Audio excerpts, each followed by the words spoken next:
Hey all, this is Todd here trying to learn the advanced tollbrook system with a nighttime hilly scenario with flares, but it's small.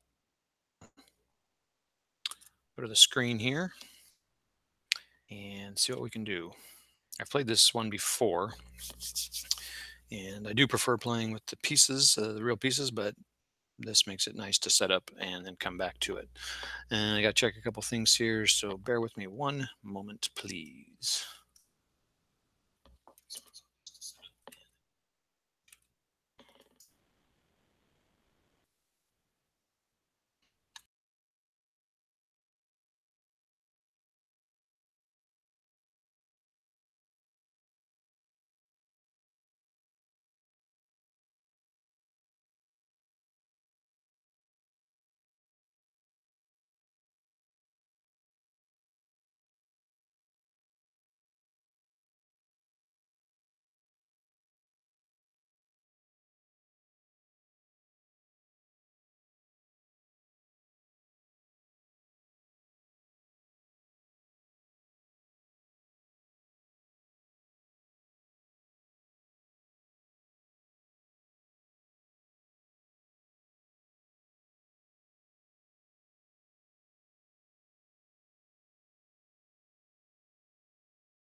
All right, let's give this a shot. I shared it out with somebody to see if they want to join me. Original, the OG. All right, so maybe you can come on and help me out here if he wants, if he's not doing something else. But all right, so this is nighttime. The Americans have to take greater than or equal to 4 of these buildings. So they've already got 3 they can get pretty quick. These guys are on a building, that's a building, and that's a building. So they can get these 3 pretty quick. The Americans start out with the initiative. It's night, which I'm not quite clear on, but it looks like the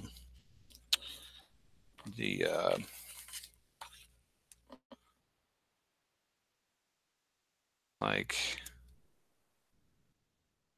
the can you hear me okay? All right. It looks like the night oh, okay. So you can't see these guys within 2 hexes because they're in uh, a masonry position, and they technically could have fog of war, I think. So that would be 2. So you can see within 2 hexes, and the moved running assault overstack, you can see them within 5. The flares you can place up on the indirect fire phase, which I need to get the sequence and play out that Mitch made. So I'll pull that out here and look at that. Initiative because the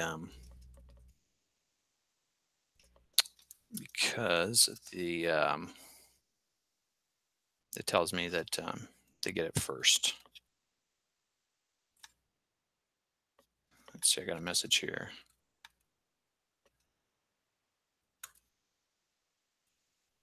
Oh, looks like the OG can't make it tonight, so it's just going to be me. So you have to watch me learn it on my own. Okay. All right, cool. Uh, all right.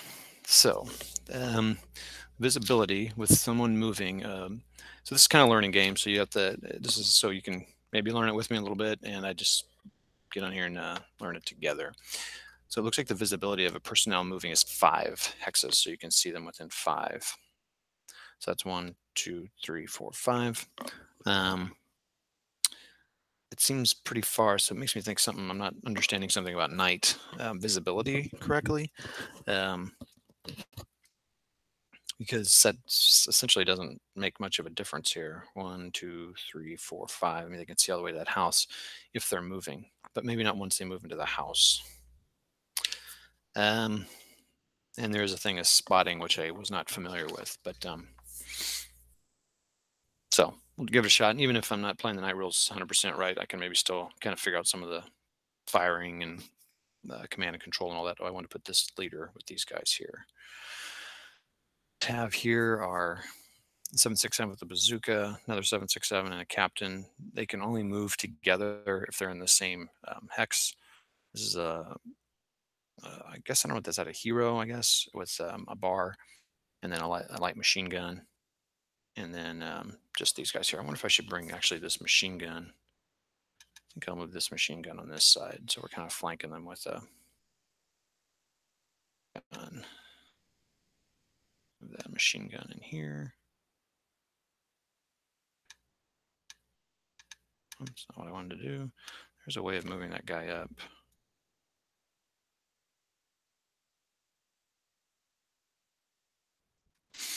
And the Americans get one flare, and you can place it up to 3 hexes away within line of sight of yourself. So it makes me think I'm not doing the um, reading the night rules correctly, because it just doesn't seem right that it's only that they can actually see these guys. Now let's talk about the hills here. These are hillocks, so they're like each level here is a 10, and these are 5s, like 5, not 5 meters, but anyway, level 5.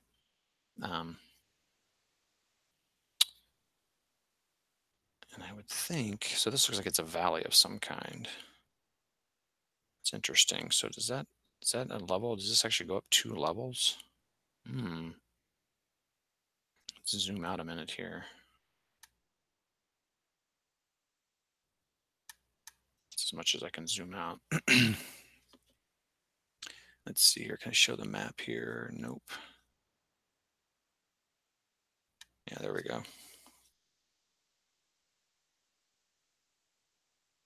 Well, that's interesting. I thought I had this figured out for the levels, but I'm only going to be operating within these 2. Oh, there's 3. So I assume this is down, up, up. So, but then the question is this light green lower than that dark green? Thought I had that figured out. Let me see if I can do a quick search on that here in my rule book. Levels.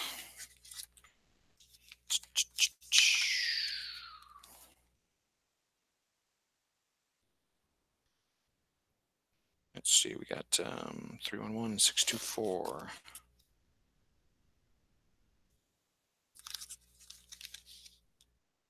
So I have, someone here, Mitch is like within, oh, well, that doesn't help me. That, 10, yeah, that didn't help me here. Most hexes of a location, blah, blah, blah, and then 6 something. I should schedule a time to get together with Devin or Mitch or now Tony or someone else here, Saba maybe, to get online with me at VATS and kind of walk me through a couple of scenarios. That would require being, all right, let's see here. Blind hexes, blocking terrain, e.g. woods, line forms higher than the target elevation, blah, blah, blah. They lie in the shadow of the terrain forms.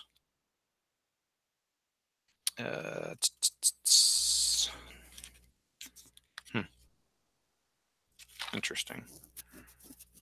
I may have to do a little bit more research into that, but we'll assume it's just down lower for now.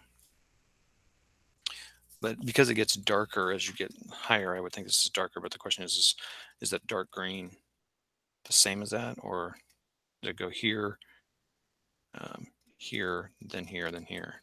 So am I going up more than one thing? I thought these talked about. They don't have levels on here. Sometimes the maps have like what level they are, and I'm not seeing that on this map. So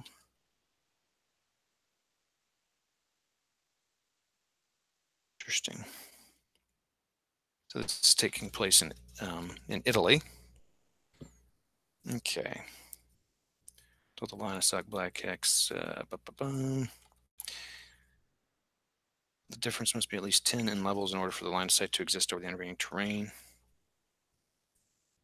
Hillocks, the horizontal axis.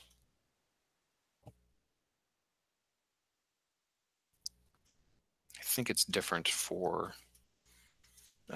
hills.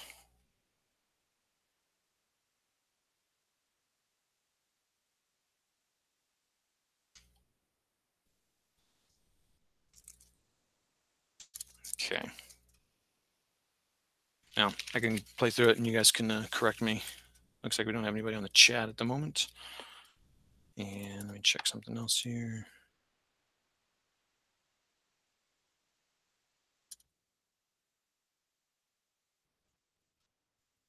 All right.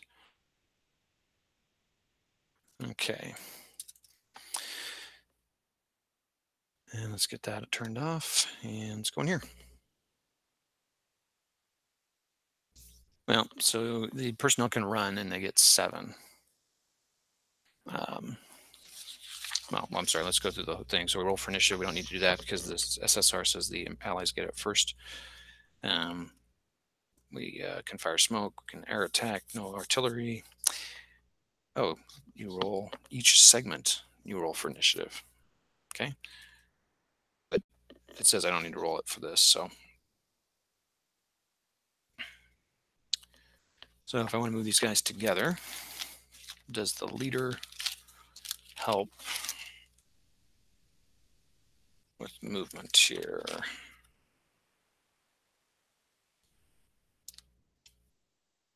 Add 1 movement if the leader is moving with the leader in stack or platoon. So man, they can move 8 hexes in 1 turn. That's a lot. And I'm just playing with the full engaged rules. It's called the fully engaged sequence of play. I wouldn't do that. The other one, I'd prefer doing it this way. So it's going to be a 1. Now, technically, they can see them. It's going to be a +2. 1, 2, 3, 4, 5. But they got these guys coming on 2 and these guys. So they will just hold their fire.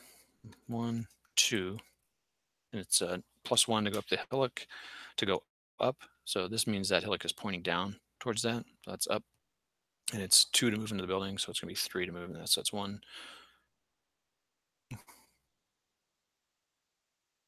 3, 4, 5. Now, they could fire on them now. I assume they get a modification for op fire that might make it advantageous to fire now. But they're moving into a building. Also assume the flare counteracts the penalty for doing that. And when do they put the flares up? They do that in the indirect fire segment. So would the Germans have done that at that time? I won't do it since I didn't, but let's see. Flares may be used during all scenarios with night spotting during the indirect fire segment. An unbroken unit with flares may place a fire. It's in 3. So they would have put it into here. I mean, I don't know where I would have put it, but they're going to go for the building, so I probably would have put it here. Let's go ahead and use that. Might as well. So they put a flare here in the indirect fire segment. And now the cool thing is you can show the area effects, which is cool. I mean, it's pretty obvious, but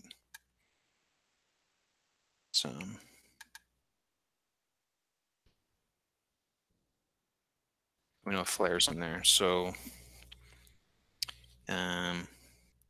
roll. Oh wait, flare mark anywhere within their minimum and maximum range.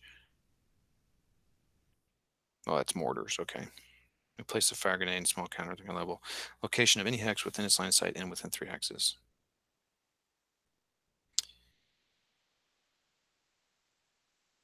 Place a flare marker on the final hex. Flares are removed during the end of turn segment of the turn they were placed. So this will be it. Okay. I think you give these flares to the people that they're using it. So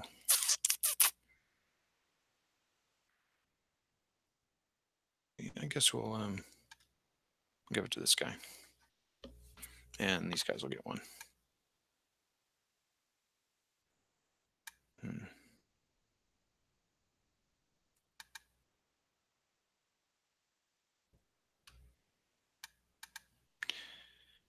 Okay. So they move into there. Let's fire. Let's go ahead and fire there because they put the flare there. I'm going to assume that eliminates that. So when you fire, you're going to fire the machine gun. And let's do the firing on that. So they're now in improved masonry. I assume they can spot them because they moved into the building. They're within 2. And let's look at the, so they get so they're in masonry. Go to the charts here. They are running, so it's a -2. It is masonry, so it's a +3, so now we're at a +1. NCO or officer directed. It's an NCO, so it's -1, so now it's 0. It's even. Oh, yes, these guys will be winded as well. Per obscuring. Smoke or dust, night. So it's night, it would be a +2, but they have the flare, so I'm going to assume that's 0. Ba-ba-ba. Okay, so it's a straight up roll. They're firing at a... The sergeant can't fire because it's a range 1, so they're firing at a 4 and a 5, but you take one off the unit that's firing at the half squad, so because they're firing the machine gun, so it's a 3 plus 5 is an 8. And you look there, so they're going to roll on the 8 column. So I get my dice, I roll 1 dice, even though I hear this is not the best die roller, and I roll an 8. That's just going to be nothing. So now the machine gun has a 3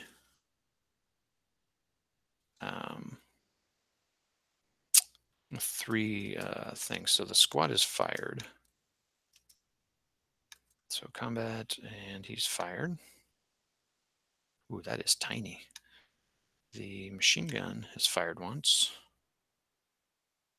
Wow. Now the question is, can I fire that again because they use multiple movement points? Because then I'll be firing on the 4 column. I assume it's a 4 column. Yeah, because I'd be firing at 5. So it's a 4 column. Let's look up opportunity fire.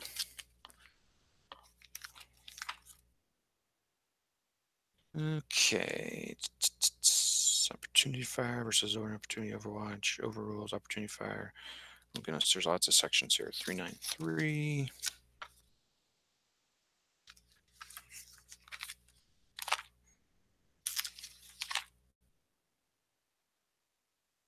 Three, 393.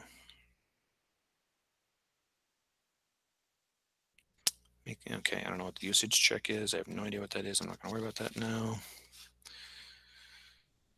Up fire. Now 468. It's a pretty good index, and the rules are pretty. It's like the 4.6.8 thing, so it's well crazy. And there is no 4.6.8. That's interesting. Or is it just 4.6? There's no 4.6. Oh, there it is. During fire and movement, a non-player can fire. Opportunity fire does not require to use an impulse. Play impulse as usual. Marks with the fire marker units may otherwise be eligible to fire, may not opportunity fire. It's applied immediately, the effect.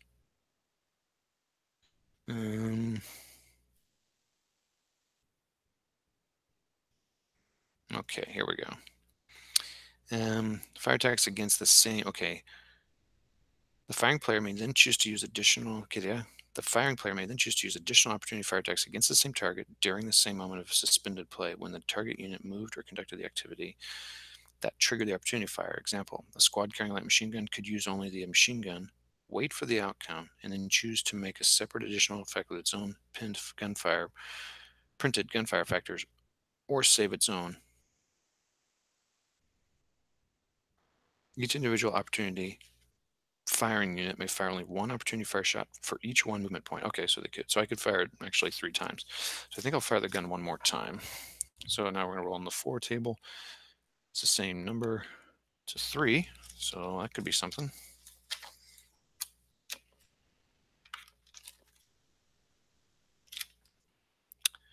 Three is a C1. So there's one casualty. Oh, wait. Oh, these guys were supposed to move with him. That's funny. Okay. Let's move these guys in here with him. That was supposed to happen. We'll put a casualty on this guy. Combat. This is interesting. So casualties, C1. So now everyone takes a morale roll there. Let's see. Morale roll.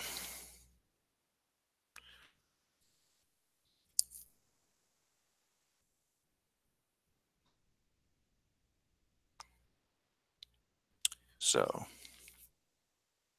each 3 stacking points of personnel units, but the question is do they still get that even though now they have casualties? But they do have 3, so I guess so. But I assume they don't count that for themselves, do they? Does it count for the leader? I'm going to say yes for the leader. So he's got an 8, each AFV, 1 NCO. So the other guys will get one officer, each 3P Marine personnel, Marine commissar. And the morale thing only takes place in 1 hex in this case, I believe, because it's night. Enemy units, I assume, adjacent, each AVC. Situation, casualty mark will be -1. Oh, crossfire, I don't know what that is. Okay. So we're going to go the commander first. He gets a +1 for the unit in there with him, and a -1 for the casualty. So it's going to be a straight up even 7. So he's got to get 7 or less. He does, so he's fine. So now the other unit gets to go in there. He doesn't get to get that, but he gets the -1, the +1 for the morale. So his morale is now 8 as well, and a 5. So they're both fine. So no one's broken. So that's good. And the machine gun fired twice. This is cool. It's less cluttery with counters. That's nice. Oh, shoot. When I fired with that, I probably get to go -1. I rolled a 3 on that, did I not?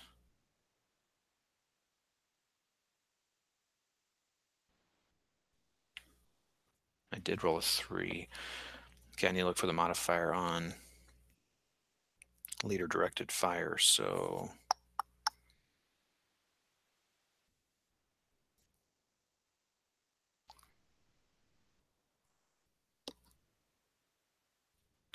please hold as I look for die roll modifiers for the firing.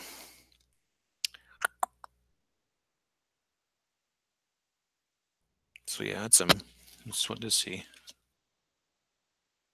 So it's NCO, so it would have been -1. So it's actually a C2. They still survive their morale rolls, but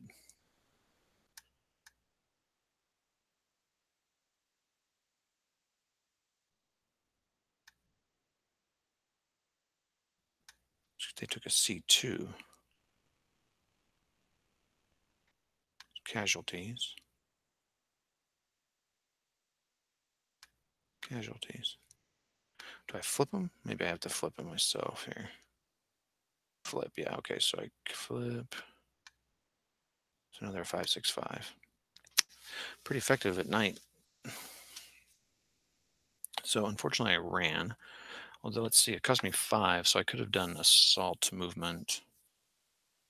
All right, so I know I keep going backpedaling here, but that could be I could have done assault movement because I got the +1 for the leader, right? So 1, 2, 3, 4, 5. All right, so let's do that. So they fired, so now they can see them.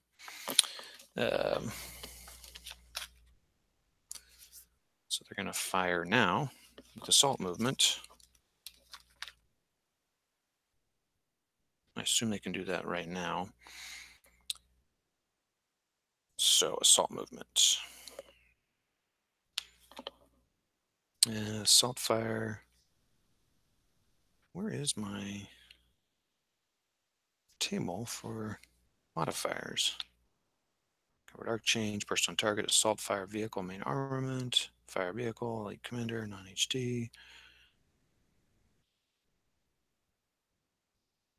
So it's going to be -1. Oh, running assault moving personnel target. Oh, that's the target.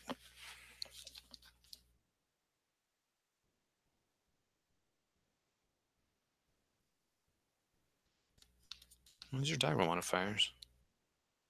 Running assault moving personnel target. What about if I'm running or assaulting? I thought they got a penalty for that. You shouldn't get a minus. Assault fire. Ooh, +3. So it's going to be +3, -1 for the commander. So it's a +2. Plus the 2 of the... Oh, so it's +5.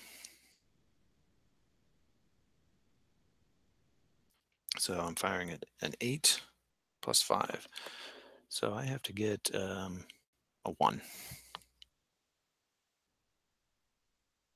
And I got a 9. Now I could do like I did. So he's fired. So the rate of fire on this is unlike ASL where you have to roll below a certain number. And they just assault moved. So I guess I need to mark them assault moved, I guess. Movement. Mark moved.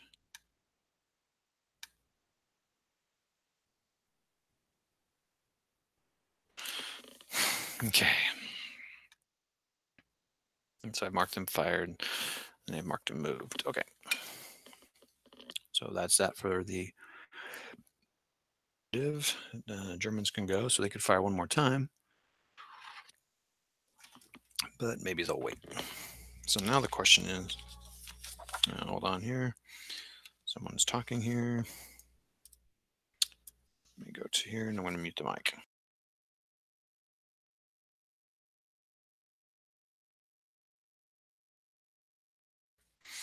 Okay. I gotta tell you, I think I am doing tons of things wrong here, but let me go see if anyone's chatted with me here.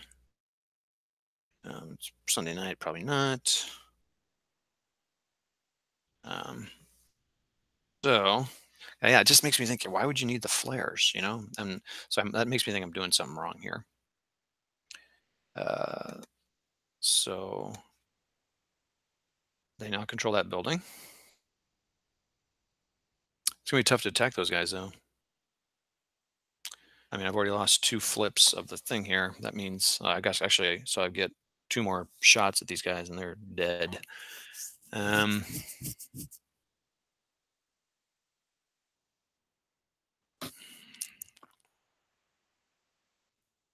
You can assault, fire, and then move. Because I was thinking, I should want to assault. I probably should have concentrated on my people. So, all right, so let's move.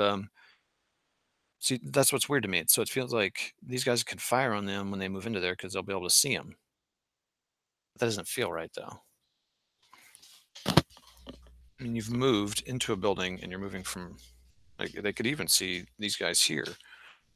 No, they can't because of that. So they won't be able to see them there. And then I go here, here. And so, yeah, I mean, that's 1, 2. That scrub is probably another, it's probably an extra one. I'm going to guess here. Sorry for those watching this and it's painful. Sure. So let's see. Scrub, brush. That's by brush. It's 2. Yeah. So it's going to be 1, 2, 3, 4 to move into that. So I'll be running even with the command, using the commander on here. Oh, he's not a leader, so that doesn't count. So they'll both be winded. And then I'm attacking that from the front. All right, so let's just do that. 1, 2. So games like this in ASL, it's tough to learn by yourself. 3, 4, 5, 6. Because the little nuances like this, it'd be a lot easier to learn with someone helping me out here. And so they would move into there. Now the question is, would these guys fire on them or they want to wait for these guys? So these guys can't do anything else. So let's go here and nope, don't want to do that. I want to move that flare to the bottom.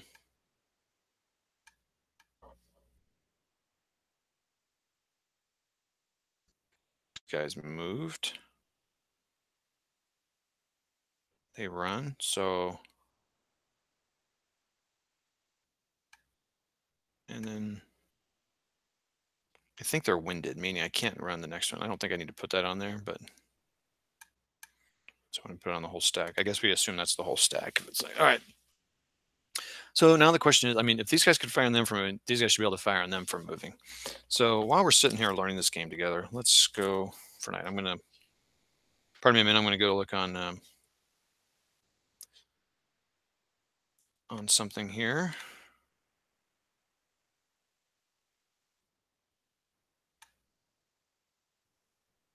I'm having a little trouble with hide that. I had a message with somebody, but I can't see their message. This is very strange. I'm going to go somewhere else here real quick. Pardon me a moment. Okay, so anyway, so there's that. All right.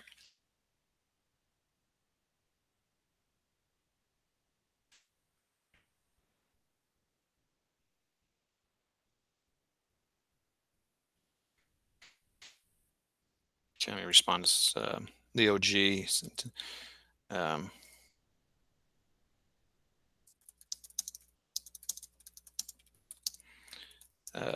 just let him know that I got his message. Okay. All right. All right. So since we have this, let's look up at night rules. I printed this awesome chart, like a little play aid, and it's in French. So yeah, I don't read French. It's really cool. I could probably kind of pretty much figure it out because the terminology is a lot of it's in English anyway. So, all right, let's look up night rules. Let's understand what's happening at night. And then let's also figure out, I mean, this is learning. So let's figure out night and let's figure out what's going on in this pancaking thing here. So 9. I just want to make sure because it seems like I'm playing it wrong. Because why say it? I mean, I guess it's such a small play area. That's what makes me think like if I were coming from far away, I can see that, but I'm not. And there's so much cover here anyway. And then when I start moving them here, they're going to see them anyway. So unless I crawl, I guess if I crawl, I probably get some sort of advantage. So maybe I should be crawling. That's something. Spotting table. Moved, running, assault, overstack. Normal, suppressed, flames, fog of war. So, yeah, it doesn't talk anything about crawling.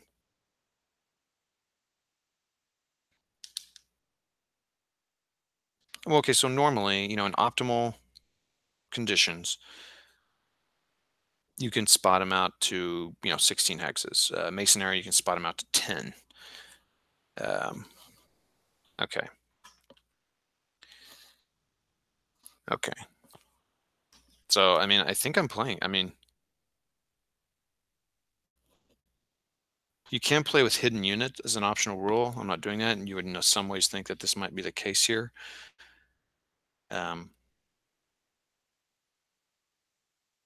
Okay. Blind hex. Okay, so we're still doing night. Let's focus. Focus. Sure, I'm doing that right. 6-9. And if this is painful for you, if you're watching and you can chat with me. If you're watching, I don't think I have any viewers. It's Sunday night. Everyone's watching the Grammys because those are captivating. And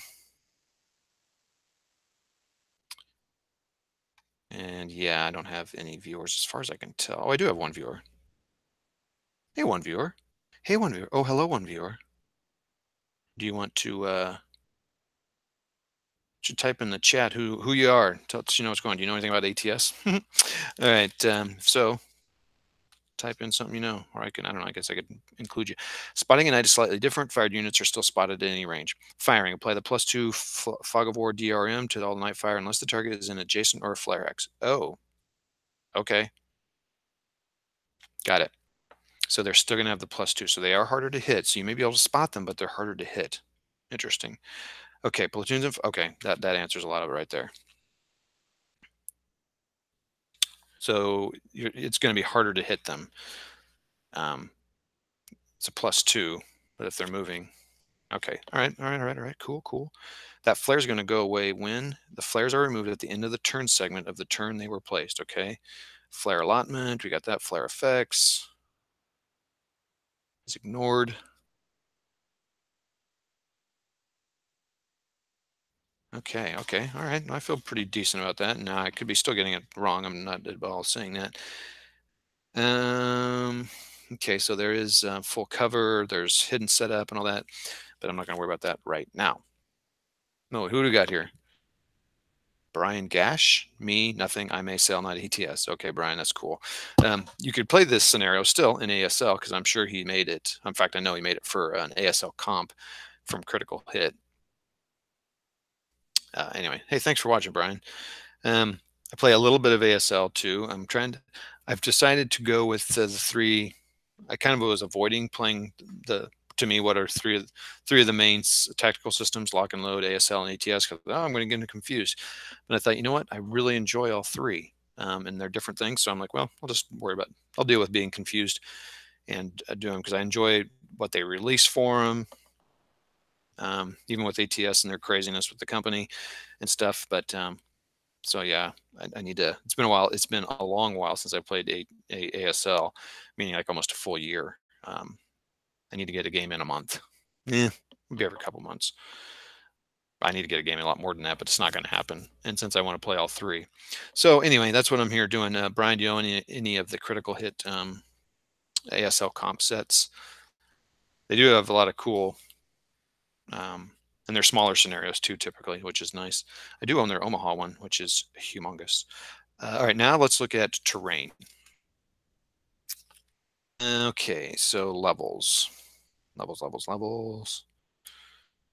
624.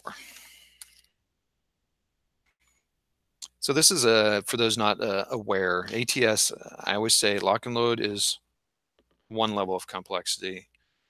Is let's say lock and load is a 5, ATS is a 6 or 7, and ASL is a 10. If you said ASL is a 10, and ATS is, yeah, I'd stick with that. Because the rulebook is much more involved for ATS than lock and load, but way less involved than that. And okay. Topography and line of sight. The person standing on one pancake cannot see a stack of 2 or more pancakes along his line of sight. Some of these I like that, pancakes. Landforms and terrain forms that sit upon them are represented like stacks of pancakes. The battlefield has a sea level or floor known as level 0 in game terms. Stacked on this are found levels, easily visualizes 1, 2, or more on the floor. Stack of 2 pancakes can see over 1 pancake, height obstacle in his line of sight. A person standing on 1 pancake cannot see past a stack of 2 or more. It's that part's easy. That part I got. A straight line drawn between the center dot. So these guys can spot them moving in there, but they're going to get a +2 and a +3. So that's +5, then minus some for moving. So I think I'm going to hold off on them for now until they jump over this wall. What do I have in here? Oh, I need to get to the program here. So they have in there a light machine gun, so they can fire 3 times. So I could fire it. Fire just the machine gun. I had pretty good luck firing just the machine gun here. I might do that. I think I will do that. So that's a cool thing about ATS. I can do that, and I'm going to be fine using the shot. They controlled this building. They went through it, and now they control this building. So now they have 3. They just need 1 more, and they will have the victory conditions unless they lose control of the building. And so the Germans can only set up BB and north. So this to the right is north. So BB and right. So they couldn't set up in these buildings. So it's almost like an automatic. I thought about setting the Germans here until I read the initiative thing, 'cause I thought the Germans might win initiative. They could pop into this building and make it complicated. They couldn't. So this is a this is a pit. So I'm thinking if these guys are coming here and it looks like they might take it, they have a place to back up. I probably should have put that here actually. But really I don't know what the point of this is, because I can't give up this building because then they get the victory conditions unless I go around. But this is all the units I have. All right, so we're still doing line of sight. A straight line drawing between center dot of the firing hex unit, a line of sight, use a thread, straight edge, depending on the terrain, other obstacles. Line of sight might be blocked or obscured when spotting range. So these are probably hedges here, and usually those block line of sight, they're probably 5. So if you're up here, you can probably see over it. And I do not think it creates a blind hex. Here is how does this work? So in lock and load, this doesn't matter. It just subtracts. So it'd be, anyway, lock and load would be 1, 2, 3. So normally there's a blind hex here. But with this, 1, 2, 3, 1, 2, 3, 4. I'm not sure if that would count. So 3, you would extend that 3. So that's a blind hex plus 3 more. But then you have that line. I'm calling this higher. I'm not sure why it's green. And I'm not sure if this level and this level match. Again, ATS, anyone knows? Oh, Brian, good luck watching and learning from me. But this is how we all do it, isn't it? A lot of these games. The funny thing is, I've got a guy, Mitch, who lives, let's say, 40 minutes to an hour away from me, maybe closer, I don't know, who could sit down with me in person and teach me. But, that would mean being social and, being involved in making schedules. Oh, that's weird. And he's not the only one here that play in my area, but he's the one I know and familiar with. And there's also Devin, Saba. There's several people. So I really need to post this and say, hey, who wants to teach me ATS? I've got on order two things, a basic game and Panther line.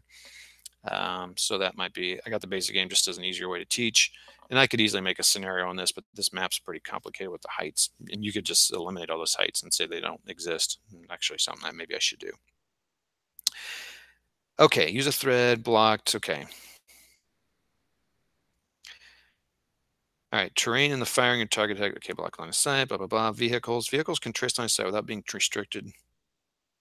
Okay, and the line of sight exists. So obscuring terrain, some intervening terrain types, as well as smoke and dust, do not completely hide the target from view, but they obscure it. That's cool.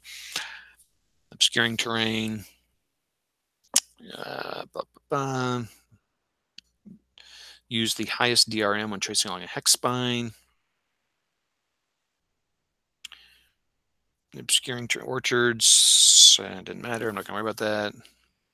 Reciprocity, exact. Adding heights. Some hexes contain a combination of land and terrain. Okay, so that I get that. So if it's on a 10, we're going to assume this is 0. If it's on a 10, this building is actually at a 20, right? Because it's 10 high. That's pretty normal. In a hex containing more than one non-building level, as at the level of the center dot of the hex, units and buildings are at the same ground level. Makes sense unless there's a roof or another floor. Higher level obstacle alongside. So in situations where the firing unit and its target are in the same level, any blocking terrain at least 5 plus blocks line of sight. Blind hexes, blocking terrain, woods, landforms, hills, higher than the target location. So let's say, so these guys can't see over that, and hillocks are 5. So I guess this technically means they're at 15. Now, typically hills you can see because you're on the same slope. But we'll get to that in just a minute.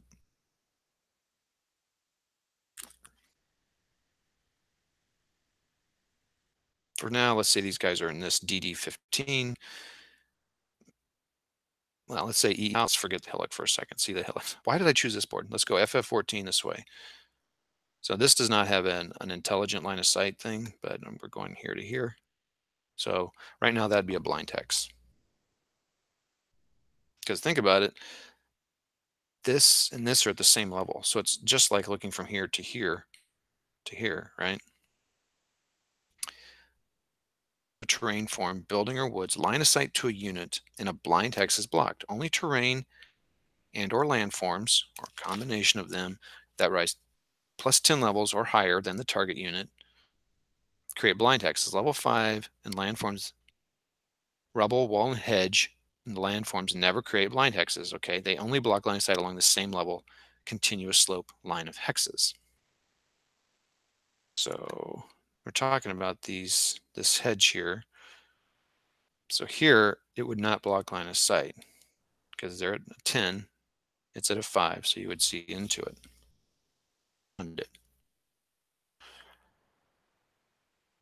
But does it create an obscuring? Line of sight blind text creation table. Consult now, so that's kind of a cool thing. They have a line of sight blind text table. I don't have my camera available, but it talks about like the height differential if it's plus 10 and then the number of hexes away from it. So like if you have a plus 10 height differential,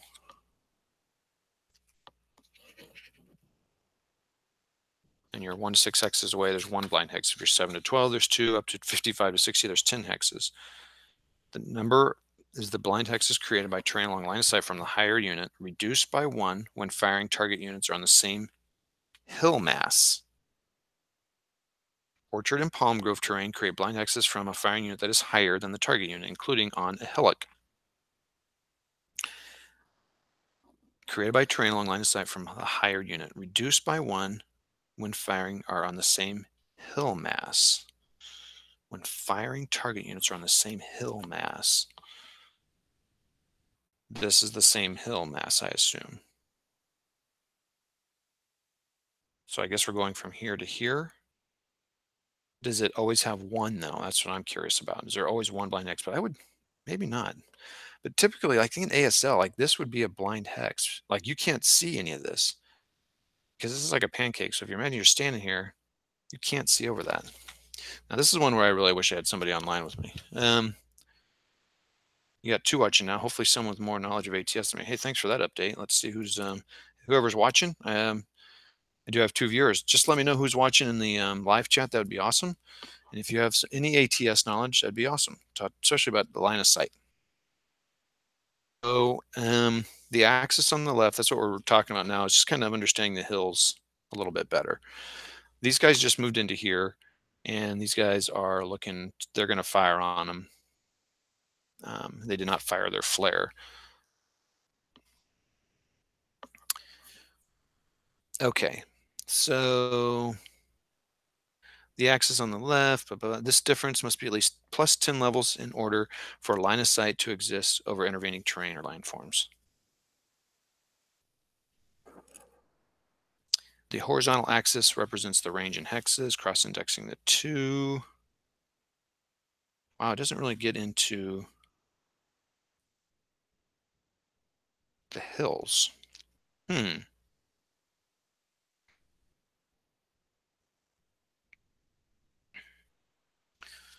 So that tells me that this is not a blind hex. FF13 from FF15 is not a blind hex. Because it would be normally, because there's an intervening terrain.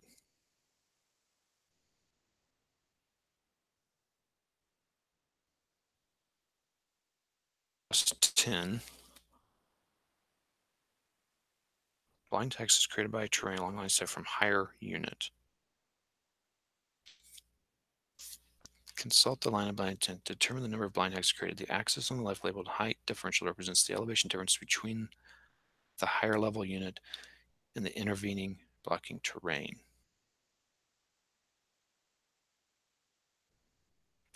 See, that's where I'm thinking I'm reading a different too. The axis on the left labeled height differential represents the elevation difference between the higher level unit, which is on this, call it a 20,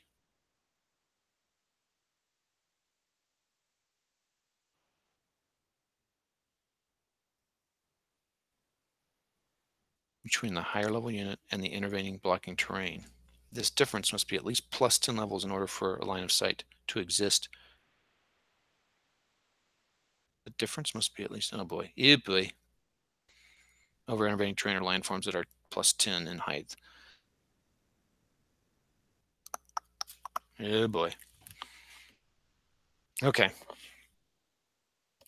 So again, this is the same height as this, and it's saying it needs to be plus 10. See, that's what seems weird. Saying from the higher unit, like, seem like if you have a higher, like if this was a 30, you can't see over it, period. To me, I always thought it was the differential in height of the lower person. This is fascinating that I'm having such a hard time with this. Um, so this is why it's tough to learn online with everybody, because I really need to kind of sit down and look at it and through. So the question is there any blind hex from here, from these guys? No, let's worry about that in a minute. All right, so these guys moved. They're winded. Um, these guys are going to fire on him, I think. They might as well. I'm just going to fire one time. So it's going to be a 4. It's leader. It is not leader directed. So it's a 4. It's a plus. It's a -2 because they moved. +3 because they're in a building. So now it's a +1.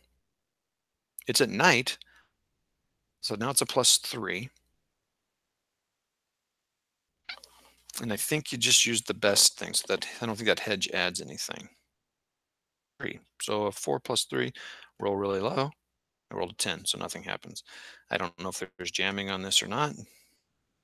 Or once on there. All right, and these guys are winded and move, so they can't do anything. So now these guys are going to move. So the question is, if I skirt this line here, shell holes probably cost some movement. 2. So if I run, I can move 8. I can go. So I probably should have put them here, right?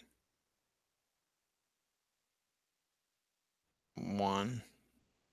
So now that I can understand, like 1, 2, 3, 4, 5, 6, 7, 8.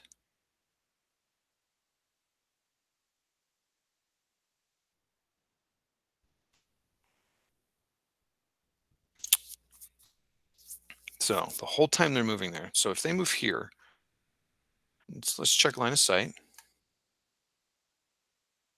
Oops, line of sight. Ooh, clips that hedge. So they're same site, so that would block it. Now the next question is here. Is that a blind hex? I would think it is, because you're on a hill and you're way, far away from it. And I mean, this is not a hill mass, but it is. I mean, it's right there. It's that first one. I mean, in a way, you can say, yeah, because this is probably sloping down, right? But it talks about how it's a pancake. It's not sloping down. This is kind of a slope. This is not.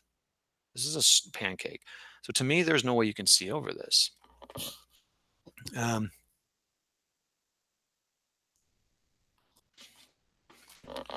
let's just, they have a lot of examples in here. Another cool thing about this book, they're kind of spread out into odd areas.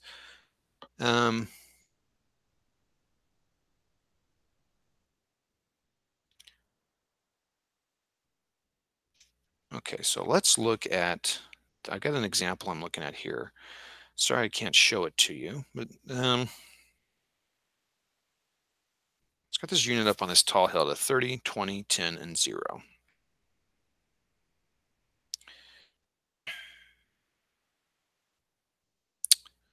So can ACD, ding, ding. Okay, anyway. A has a line of sight to G in hexane 7 explanation. Because the height effects of continuous slope, this line of sight is treated as the same level line of sight. Thus, the orchard terrain in '07 is treated as, so it's obscuring. Yeah, I guess I don't know what, it looks like G's in the woods. Continuous slope. Oh, because yes, because he doesn't have that blind. So this example is not going to help me.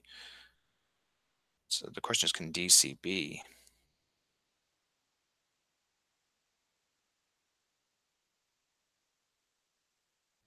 Of course, it doesn't tell me that one. I need to find a different example. Oh, here's another bigger one.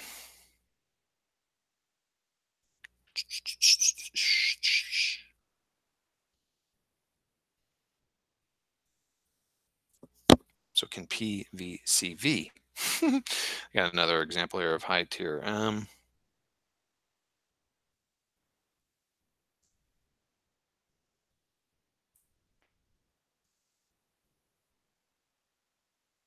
A.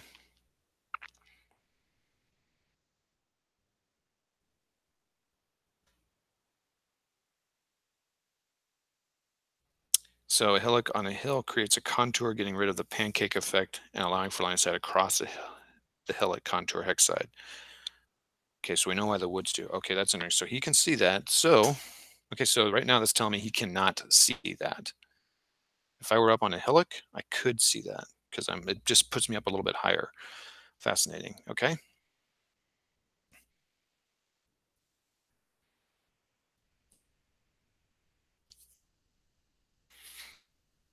Question is, can PCV? Sorry, I'm doing this offline here, off the site here.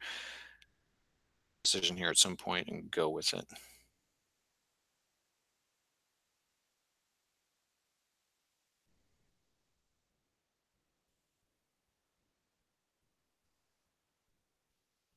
Okay, interesting. Unit P on Hexenware has line of sight to Q, has no line of sight to Q. Explanation: P on a level 10 hill cannot see below the intervening 10 hill terrain. In hex N3 at to Q at level 0. If hex M4 and N3 were both level 0 terrain,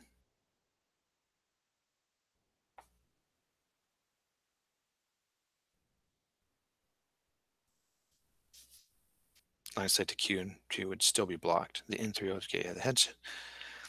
And it's line of sight that runs along in level 5 hex side terrain. Thus, and line of sight would exist from M4 to V in hex 03, but not beyond. So yeah, so I cannot see that. I'm gonna have to work on the blind hex thing. So let me look at one more example here. I put too much crap in this picture here.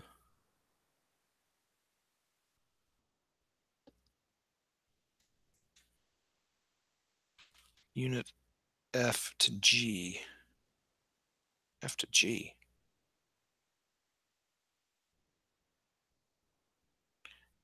F is on level 10. Cannot see beyond the intervening 10 hill terrain for a shot at G at level 0.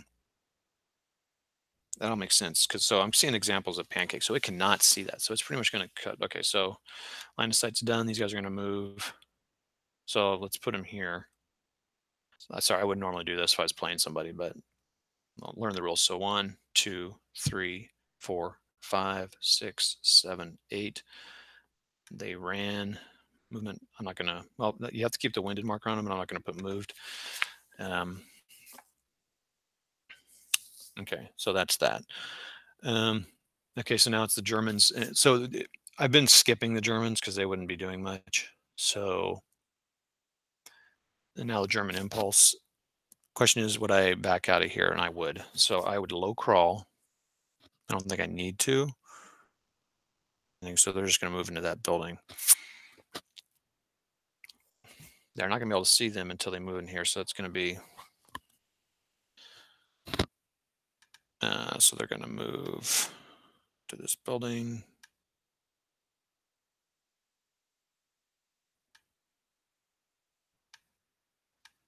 So they're going to forego. Oh, wait.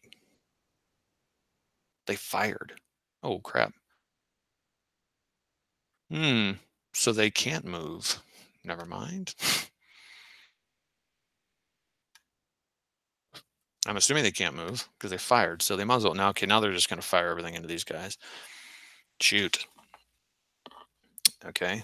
And so they're going to just fire up. So they're going to fire 4 into here, but now he's going to fire at a flare's there. So it's going to be a +3, +2. So +2, 4 on the +2 would be, ooh, 3 again. Holy crap. I hope I'm doing that right because it's going to be a C2. Do I wound my leader? I think I get one of my wound. I casualty. Yeah, so it's a 3. Oh, wait. It's a +2, so it's a 3 on the 4. It's a C1. My leader here. I don't know what that does for leaders, wounds, but I can't afford to lose another guy there. I need that guy. So let's combat. Let's wound him. Pinned, broken, surrender. So he's wounded. I don't know what that does.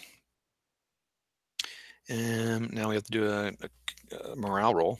So he's firing at a 6. I don't think so it's going to be a 1. And there's not 3. So it's just going to be I need a 5 or 6. It's a 9. He's broken. Crap. And now in ASL, a broken leader affects the next unit. So he's going to roll at a 5. Another 10. Get a courage. Does not. So if I rolled a 10 on the morale roll, I believe, and I get another 10, I would get a courage, and he would not have to test. He wouldn't break again, I think. So now both those units are broken. Good job firing there. So that guy's done. I'm just going to mark it to get in the habit. So he's done. Oh, shoot. This no, the flare's there. Okay, so now this guy, they can't see them because of the thing. They're going to see here. All right, so now these guys are going to fire everything. He's going to fire 5, 5 and 5. That's 10. Is there a 10 on the chart? There is. There is a 10 on the chart. So it's NCO directed. It's not NCO directed, so it's just a 10. It's at night, so it's +2. So it's +2 plus the 3, so it's +5. 5, and I got a 7. So I'm guaranteed that's nothing because it only goes up to 0. So nothing happens there. I then, again, just to get in the habit, combat fire. They're going to fire one more time at a 4. 4, 5 plus that's 10. So yeah, nothing happens. You never know. I get that 1, and then he would fire again.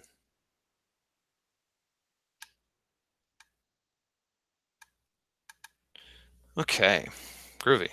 That was a good turn for the Germans, really. Pardon me for slurping my mint tea while I'm playing a war game. All right. Next on the Mitch created sequence of play, running movement, crawling movement, assault fire, is remove all CF and counter graze. Oh, collateral fire. Shoot. Nah, it didn't matter. Multiple unit actions, multiple firing units, smoke grenades. Oh, yeah. Oh, I don't need smoke grenades. It's night.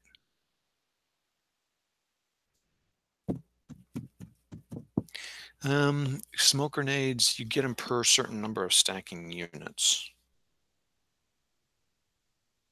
Close assault segment. Roll for initiative, infiltration phase. Players alternately use impulses to perform the following actions: grenade attacks, or infiltration, which refers to the act of entering an adjacent hex location. Oh. Well, I assume Broken can't. Broken can't move towards, but Broken can move away. Would I want to infiltrate here? So we roll for initiative. Black, good German. 4, so they go first. So these guys will infiltrate here. Move there.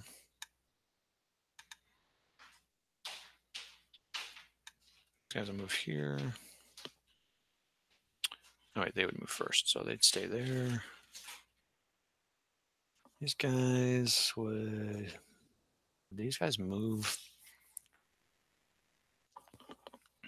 Is that alternating? It probably is. Everything else is, yeah, uses impulses. So they would move there, they move there. Germans aren't going to do anything. The question is now, would these guys move here? Can they infiltrate winded?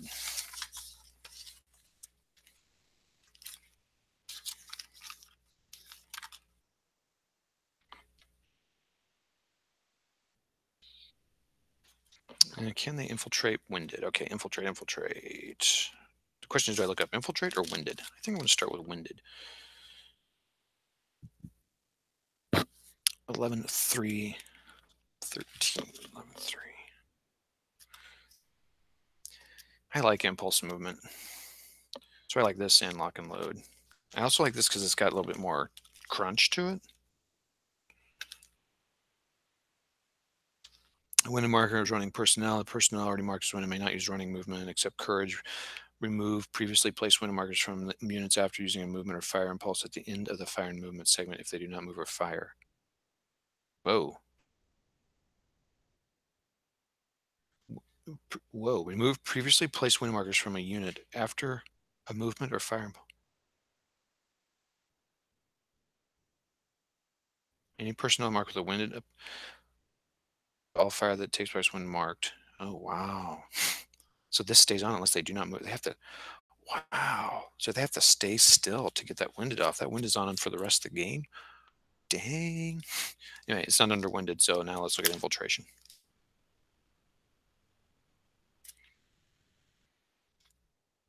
Infiltration. San Francisco treat. Okay. Indirect infiltration. Oh, there's a lot of sections here. 443.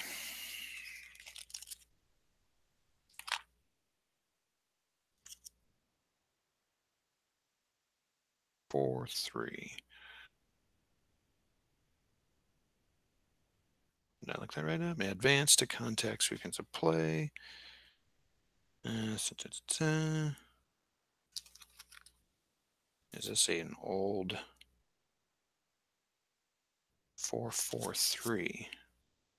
4-4-2, 4-4-2-1, 4-5. I do not see a 4.443. Interesting.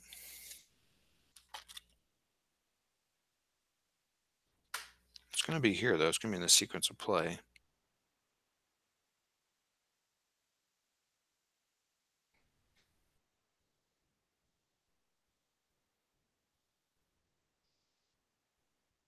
I'll have to look up grenade attacks. All non-broken personnel units, even those marked with movement arrows and F markers, may use infiltration. May also use full cover positions. Oh, shoot. Oh, yeah, I got to look at this thing I'm in. Personnel may also exit full cover positions under a hedgehog. See that using infiltration vehicles. Oh, yeah, shoot. Use infiltration, although passengers can use a limited form of it. So there's melee if we get into the same one. So now, so it looks like I can use it, but the question is, can these guys who are in this, whatever the heck that is, bunker, it's not a bunker, it's a blockhouse. Blockhouse. Can they, in it, do they have to infiltrate out of it, on top of it? Excuse me. And I'm looking that up. Oh, here we go. Emplacements, bunker, blockhouse, stacking, occupant, destruction, emplacements, emplacement positions, emplacement entry and exit. A unit may enter or exit with an emplacement. Usually a unit enters an emplacement by moving on top of the emplacement, by crawling, infiltrating, or moving normally. So any personnel under an emplacement may move to an adjacent emplacement and remain underneath. Example, in open ground moves hex. This is a hedgehog here. This other thing you see here, I don't really know why I'm going to use that because I won't. Just means I probably placed it poorly because I didn't want to put it out here where the Americans could use it. So these guys actually move on the top of that. So they infiltrate there. These guys infiltrated to here. These guys could infiltrate into here, but then that shows that they're still there. I'll have to look up grenade attacks now. So do I want to risk myself and put myself here? Now, the thing is, I'm going to say that here they could see beyond this hillock because they're up 0.5, but they're not going to be able to see here because they're still flat. So I think if I go here, I'm not going to go there. I'm going to go here, here. They're going to be able to see them. I think I want to move forward. Don't I take the advantage of that? I mean, I'm going to try it and see what happens. Okay, infiltration. They're not going to be any melee yet, so we don't have to worry about that. Next step in the sequence of play. Grenade attacks will be interesting. Infiltrator, melee. Okay, 1 action per unit. Both players are free to choose which of their units act in the infiltration phase and in what order. Each acting unit is, however, restricted to only one action, either grenade or infiltration. So I'm going to remove markers. I'm going to remove melee, overrun, ceasefire, remove movement arrows, flares too. Okay, so is there a button here so I can remove? What is this removing? Move all fire and moved over. Okay, let's go. Bam. I would move collateral fire, which I did not do, which I need to. I'm going to move that. So I'm removing all moved. Winded stays on. Now, did the firing come off? Yes. So they're still broken. They're still winded. I'm now. Oh, ID Jester. Hey, what's up, man? Okay, so I gotta reciprocate here. ID Jester has been promoting my channel like crazy on his channel, talking about sports games. I've been playing some Stratomatic, and he's been really pushing my show. So now I'm going to push ID Jester, but he's got like 4 million subscribers. Not really. You know, what do you have, like 1,300, 1,500? I don't know. He's got a lot. He's been going a long time. I talked to him about ASL. Not talked to him, but I've watched his videos for ASL. He does a lot of video games, and he's lately been doing a lot of sports games. So go check him out, ID Jester. Brian, do you have a channel maybe I'm not aware of, if you're still watching? ATS was actually my first game before I got into ASL. Cool. Yeah, it's pretty fun. It's interesting you're on here, ID Jester. I am going to go take a little break here for just a moment. But I'll stay where we stand right now since ID Jester's on here. So the Americans are coming in. They have to have 4 more buildings. There's a building here. Um,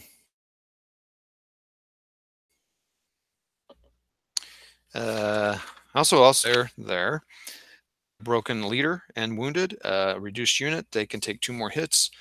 And they are broken. So the rally phase is coming up here soon. These guys are here. They infiltrated in here. They infiltrated into here. These guys infiltrated out of the blockhouse and are going to move into this house because they don't want the Americans to get in there because it's going to be impossible to take them out. And these guys have a bazooka. So I'm hoping they win the initiative. Sweet. All right. We're all taking a break. Everyone's walking away from the screen. Please hold.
Okay, I am back.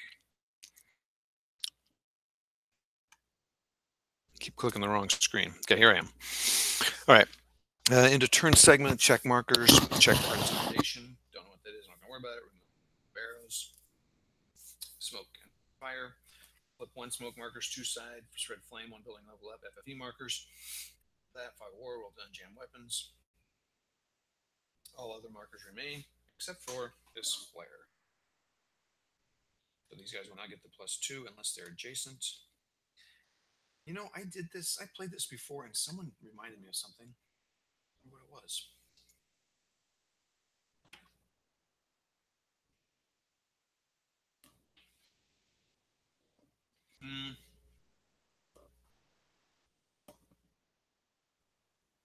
Okay.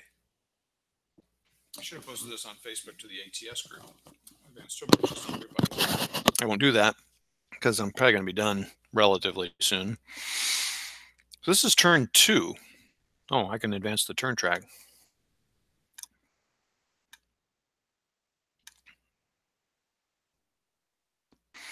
Okay. When's melee? When's morale phase? I think that's here. Rally actions. Okay. So I think I've removed all the markers. I've done all I can do there. So now it is attempt to rally. Attempt to rally broken and surrender personnel units in the same location as a leader. Leaders and 2 SP units may self-rally.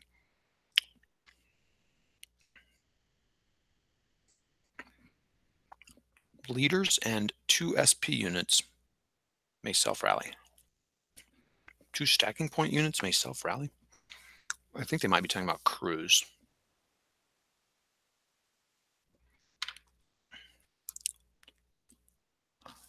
Attempt to restore surrendered units to broken status. No, I don't know anything about surrender. The morale support range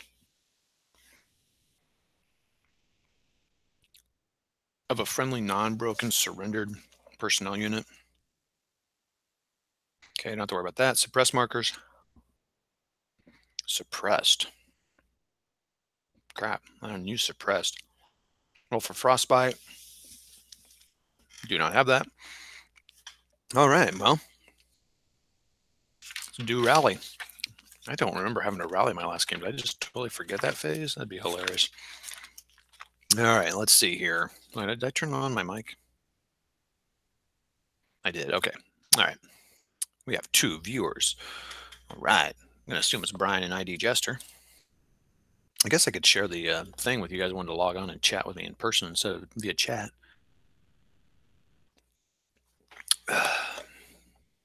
If you're on Facebook, my name is Todd Reed, or the Itinerant Hobbyist. Todd A. Reed, Itinerant Hobbyist. If you want me to send you the link for that. Anyway, checking morale. Each personnel unit. Okay, bye-bye. Wow, this is like totally for all morale purposes, including the rally, national troops, morale support ranges.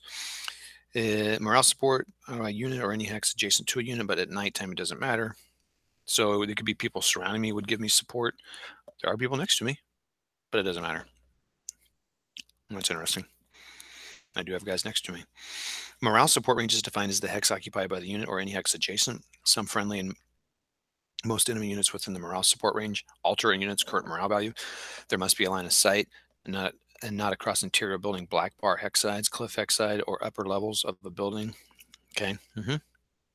Ba, boop boop, bippity bop. Outside are affected by the inside, however. Ba, ba, ba. Oh, wait, this is important here. Units outside of a bunker do not affect those inside. The units outside are affected by those inside, however. That's interesting. No reciprocity there. Those include passengers as long as they are not in full cover in the vehicle. Excuse me. All right. Some friendly and most enemy units within MSR, so the morale support range, current morale value. Blah, blah, blah. There's no maximum morale value. Morale table does the modifiers. 3 stacking point per personnel unit implies that only full squads influence morale value. Additionally, a maximum of 1 friendly leader may affect morale. Does a wounded broken leader, well, broken leader probably doesn't affect. For all morale purposes, including rallying, broken and surrendering, German leaders are considered friendly to all Axis personnel. Non-German Axis are considered friendly to personnel of their own nationality.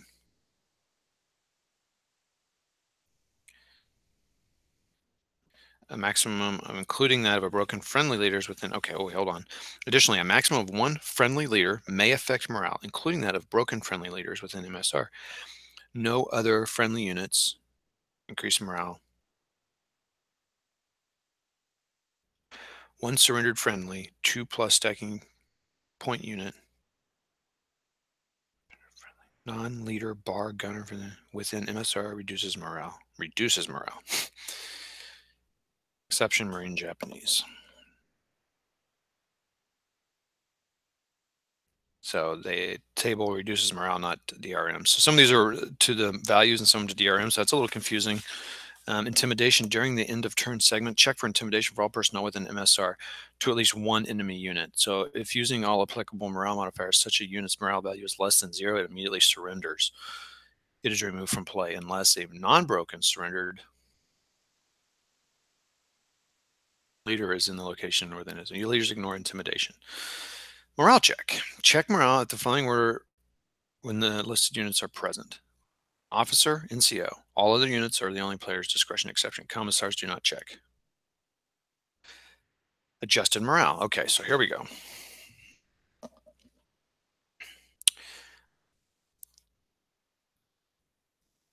Okay, this is checking morale.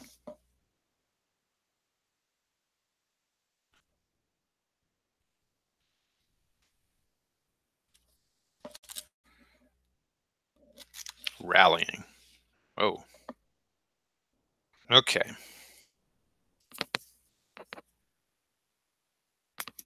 What is that sign there? What is that? What is that? Sorry, you can't see what I'm looking at. Broken and surrendered units may be restored to their normal function by a friendly, non-broken leader via the rally process. Surrendered units may also improve their state to broken without a leader being present. A non-leader personnel unit is only eligible to attempt to rally if a non-broken friendly leader is in its location. A broken leader does not need another leader to attempt rally and begin the segment broken. If it rallies, it may immediately attempt to rally other friendly and applying its leadership, of course, and allow adjacent surrender units in MSR to attempt to improve. Crews and all 1 SP personnel units, e.g. bar gunners, may also attempt to rally without a leader present, but do not rally other units. 1 morale check per rally unit. That makes sense. Rally failure and success. So surrendered units are eliminated. I don't have that yet.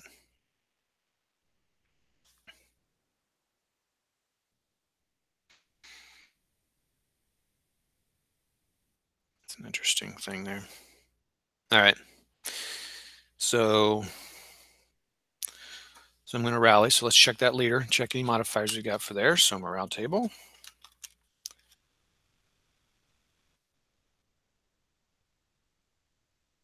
I assume he doesn't modify his own thing. This is modifying the morale.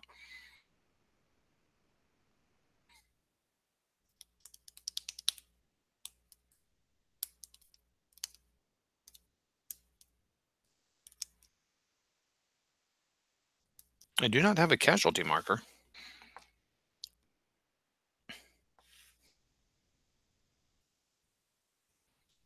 So this does not help you if you're in a building. Casualty marker in minefield, in FFE concentration, in barrage, in hedgehog, under bunker, in crossfire. So nothing is helping my thing. So now I'm rolling. So let's see if it matters. I need a 6 or less.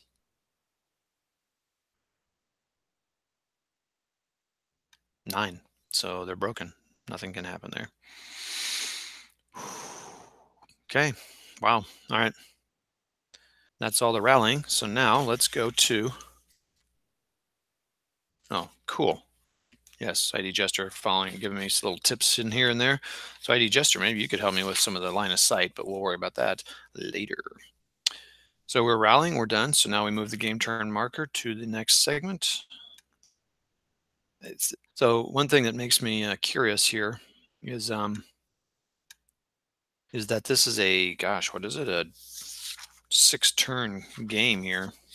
I don't see it needing that. So now let's do the indirect fire segment. Let's roll for initiative. Black, German, Americans first. Do I want to fire? Who's got the flare? Who's got the Ric Flair? The Americans are supposed to have 2 flare. No, they have 1 flare. Where's the flare? Did I forget the flare somewhere?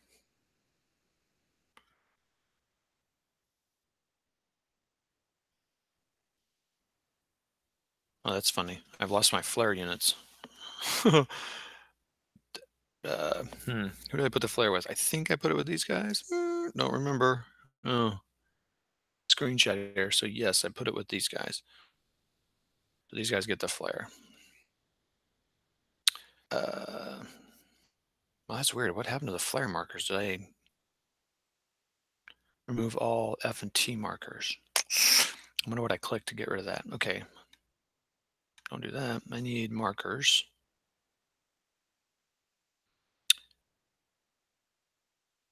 combat general placement. Flame, flame, flame, flare, small. Flare large, it's small. And so that's good. Close that. So these guys have one, and I might as well make a copy of that. German's got two, clone. I mean, am I just not seeing it? These guys wouldn't have theirs. They use theirs already, so these guys get one. All right, so do these guys want to go ahead and fire it at them to give them where I could fire it 3 hexes away in line of sight. So ooh, that'll make them visible. I could flow it right on there, but then that building's gonna become visible if I flow it here. Oh, that's not within line of sight. Shucky darn. Hmm. Hmm.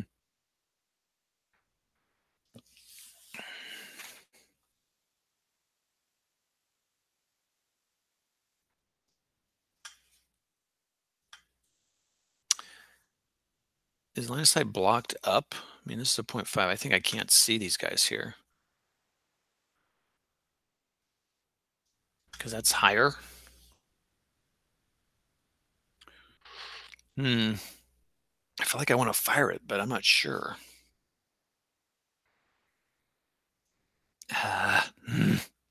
Visions. What do you guys think? Fire fire this flare in A14 like over to here. It would make all this visible. So they're going to be walking in. They're going to lose their +2 protection. In a way, I don't want to do it. I think I'm going to wait to fire that.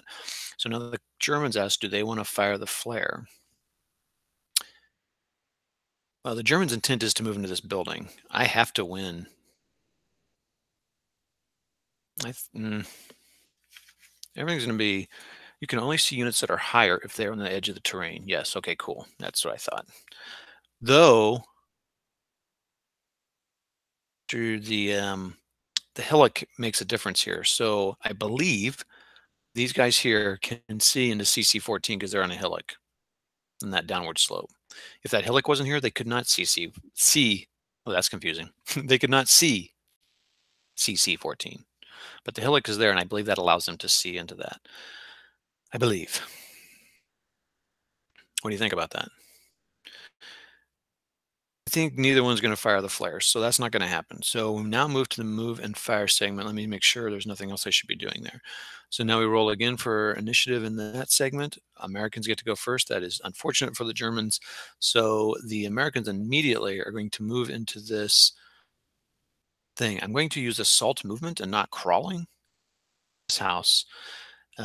They will get fired upon. They will not have the blue, the nighttime. So we're going to move into here. Okay, thanks, ID Jester. He said hillocks are half heights, so a 5. It's like a 5 level thing. So it's a new height. Okay. They're still winded, so they're going to take some. So they're doing assault fire or assault movement. They move into here. Oh, you know what I should. Oh, that bazooka. I wonder if. Oh, crap. That bazooka. Okay, I'm gonna have to figure out what that's gonna take to fire that. I wonder if. Wonder if. They should have fired that bazooka before they left the hex at those units, but they're not going to be in the building, so it's going to be pretty ineffective, I think. I'm going to have to look that up, but that 767 could fire on them with a penalty with the winded. They're outside of the protection of their thing there, their blockhouse. So they would get something on them. It would be a +2 for the. Interesting. What do I do? What do I do? But it would use their impulse. And if nothing happens, I got to move in there. I think what I'll do is these guys. Okay, so one of the guys is going to stay behind. I think the bazooka is going to stay behind. And these guys are going to move in here. Oh boy. So now these guys fire. They're going to use the assault movement. They get to fire first. They used 2 to move into that building. Going downward on the hillock, I do not think makes a difference. I think just moving up the hillock makes a difference. Hillock. Yeah, moving up. Okay. So they move into there. Let's take the movement, mark moved. They move into there, so now these guys are going to fire. So I think I'll just fire the machine gun, which is cool that you can do that. But now, oh shoot, if I do that, I can't move. Well, I can't move anyway. I can infiltrate. Okay, so let's just fire the machine gun. That's going to be a 5. Can you fire all the shots of the machine gun at once? I would think not, because it's not like, okay, so fire. So now I will put collateral fire in there. So it's a 4. The modifiers are as such. It's not leader directed. Running, assault, moving, -1. So it's now a +2.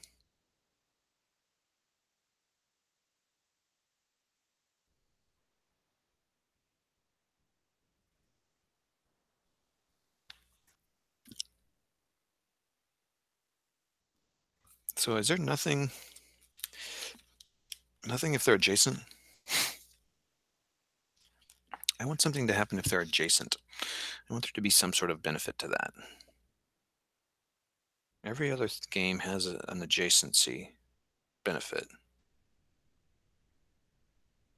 I am not seeing it. Darn.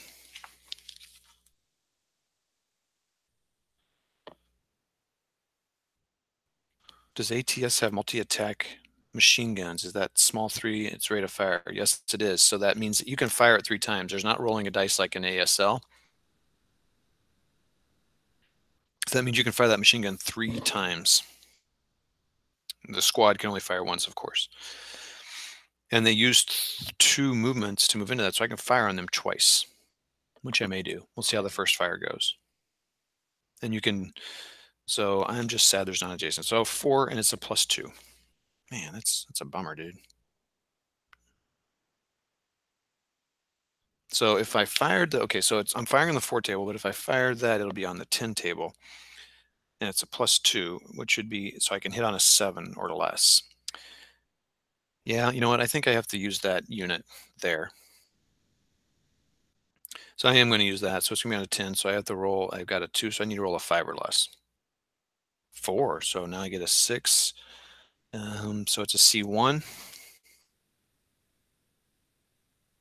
We'll put that on these guys here. Combat, casualties, C1. Check your morale. This guy's an 8. Oh, it's a captain. So it's going to be a 7, but this guy's here, so it's an even on 8. So he is more than fine.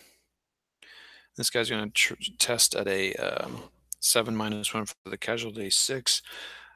The captain there gives him a 2, I believe. So yeah, so he's sitting at 6. He's sitting again at 8 as well. He's a 10, and so he is broken. He does not courage. That is a bummer. Bummer, bummer.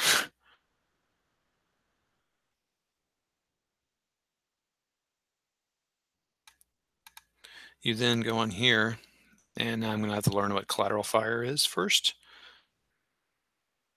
I want to fire on them again or not. So now they're not going to be able to think. I guess this leader can fire. He's got 1 firepower and 1 range. I'm going to save my machine. So you mark it. These guys have fired. There's probably a shortcut key. There is Control F, and then you go to here. It's easier, whatever. Okay.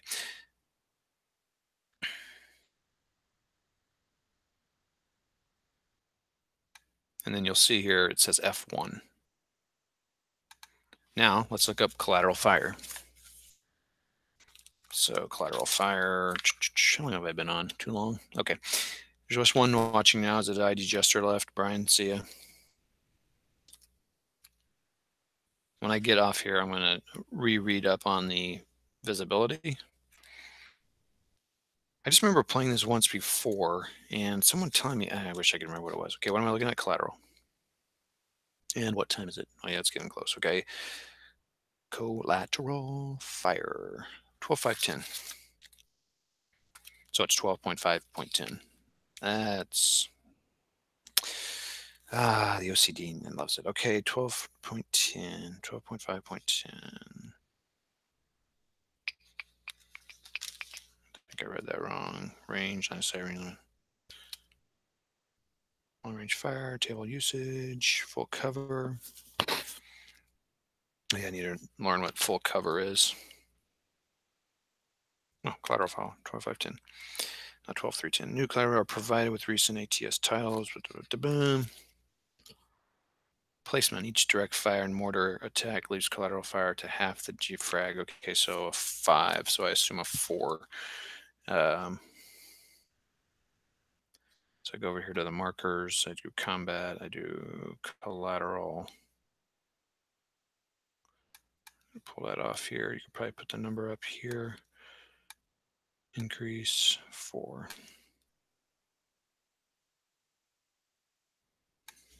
So when they move into that, they're probably going to experience a 4 collateral fire. And then I assume I also get to attack on it. I assume. Let's see what happens. Resolution.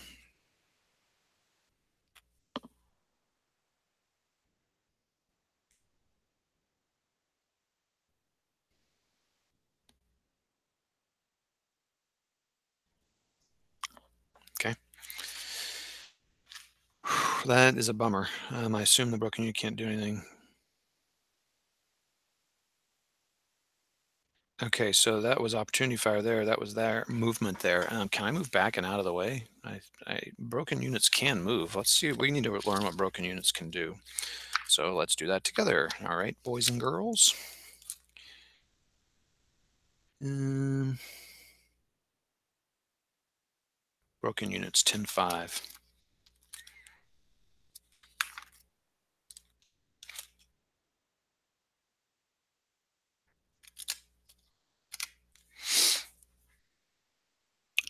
They may not fire or infiltrate. I think you have to stop when they've moved. If they're in an emplacement, they break into full cover. That's interesting. If the placement allows them to do so,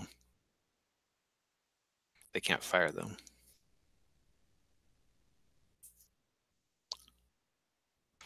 They may never infiltrate a personal unit, may not move during the turn it breaks. Those that broke during a previous turn may move subject to the following restrictions. They may only assault or crawl. They may not move closer to an enemy. That's pretty normal. Pin down units.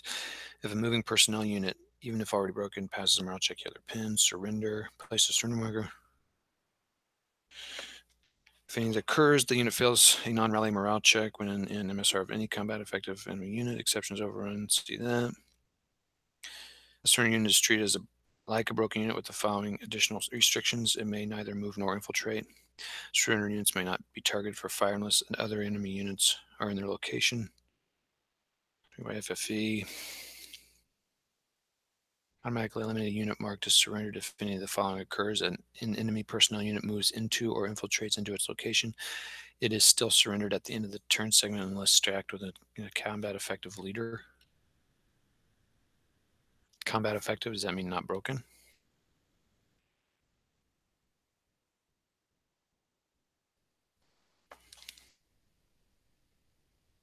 Surrender rally to broken status. Okay, so that's that. That was the German turn. So now the Germans, do they want to fire or do they want to fire on these guys? It's going to be the +2 plus the Hillock advantage there.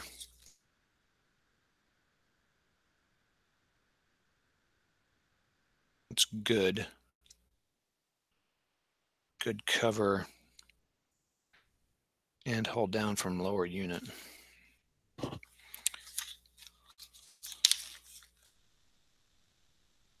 it'd be a +1. It's going to be a +3 to fire on them. So 5 + 3. So it's a 4 + 3.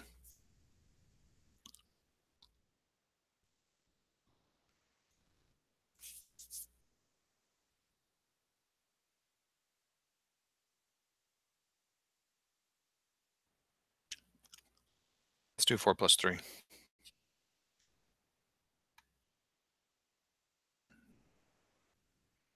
Can I fire again? Okay, this is a good question. So can he fire again with that unit, or is it one fire per impulse? That's interesting.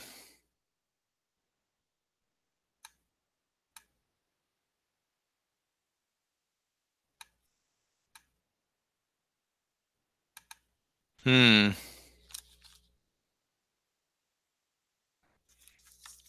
So you only place collateral fire, so I think I'd still place collateral fire there of 2.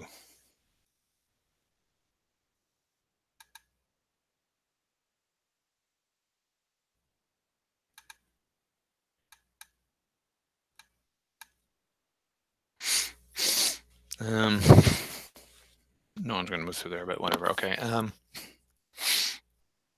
guess this may not be as easy as I thought. Now, I do control that building, by the way. By the way, Germans, I do control that building. Snooty pooties.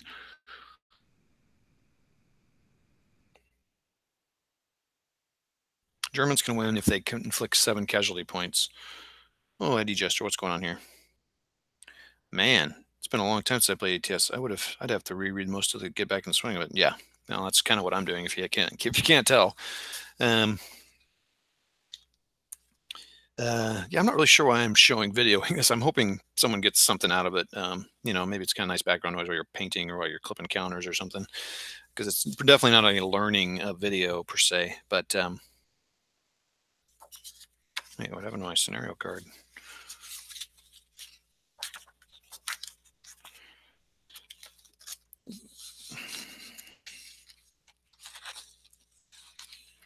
Okay, sorry, I'm having to clean up my area here a little bit.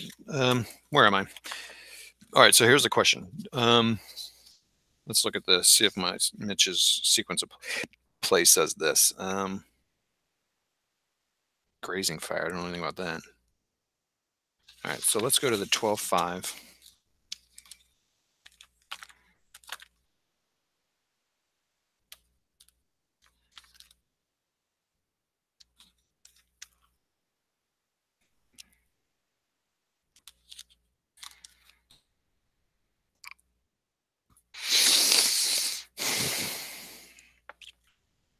Final column, assault and direct, fire.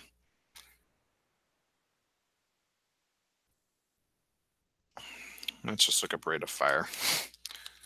This might be one that has to read offline here. I would think you can't keep firing it because I did an action. Rate of fire 12.31.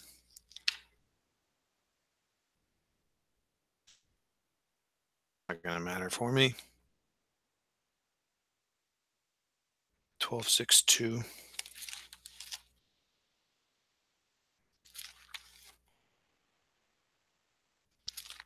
Oh, hello. Where the heck is 12.6? Man, there's a lot of 12.5 here.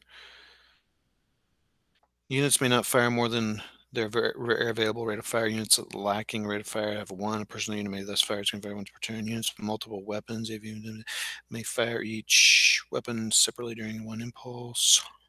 Noting blah, blah, blah. All limits as well as any AA weapon may fire an available rate of fire during the same impulse. Noting covered arc. All other weapons may not use more than 1 rate of fire per impulse. So I could fire again. Do I add more clutter fire? I doubt it. So let's fire one more time. It's 4 plus 2 for night plus 1, so plus 3. Oh, buddy. Suck egg mule.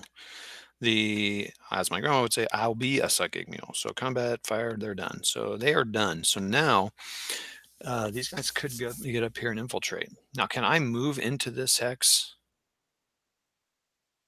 Or can I only do that with infiltration? Probably only with infiltration.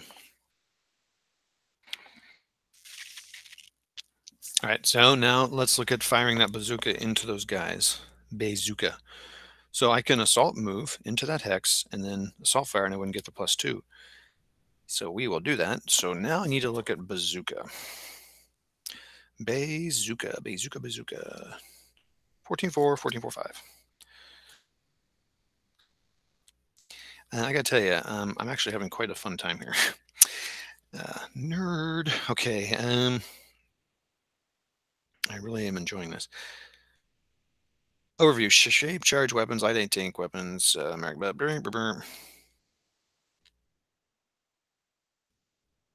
add a +3 using an assault movement.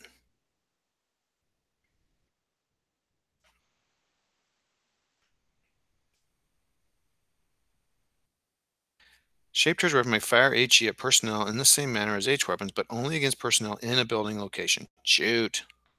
Under a bunker, blockhouse, all right, so then I can't fire it on them. I don't think that's going to matter. I'm still going to assault move here. So these guys are going to assault move.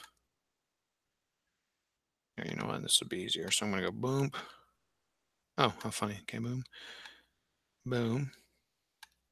Boom. I am still winded. I wonder if I should. Yeah, well, you know what?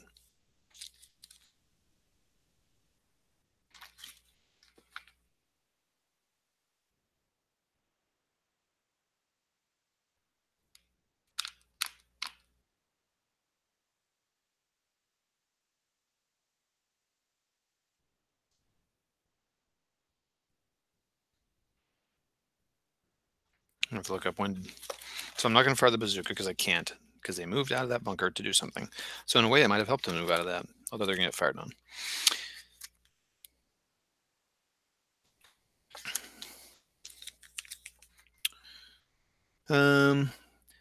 The reason I didn't like it so much was because they made it complex just to get like ASL, but it didn't need to be that complex. This is ID. Sorry, this is ID Jester making comments in the chat. And also, this scenario might not be a great one to start with. There are many things that are advanced, like Nightfire, Hillocks, bazookas. Yeah, it's a little complicated, ID Jester. I have played ATS before. I've played this scenario before. It's the set I have right now. I I do have the ATS, the VATs here. I don't typically like to play what I don't own, just to be somewhat legit. You know what I'm saying? Which is probably a little overkill, but because I did buy the basic set, so I could use the basic map and just make up my own scenario. You know, so I should probably do that. You're right, ID Jester. You're correct. And I did think of that. I was like, man, what a crazy one to start with. But you know, just dive in, right? Okay, so I am looking for winded. And I should tell people there are a lot of who else? So Devin, the original Grognard, has some ATS videos. MJL, see it played, or yeah, he's got some really good ones. I feel like there's a third one.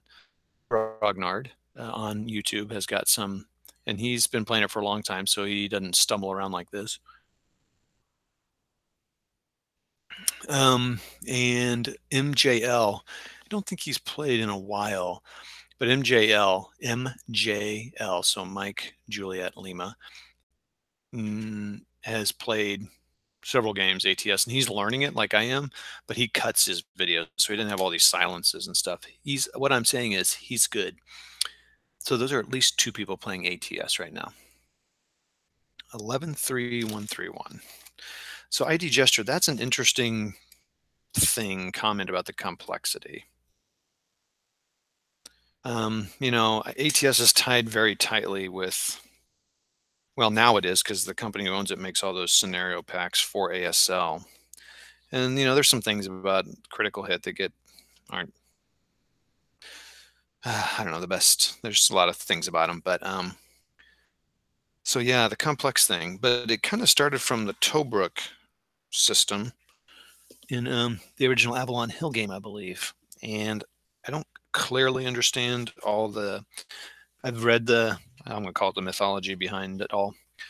So yeah, I mean, I don't know. I had Tobruk for a while, but I didn't really play it, so I sold it off. But I don't know how complex it was. It was very detailed armor, I believe, right? Desert fighting. But yeah, does it really need to be this complicated? Probably not.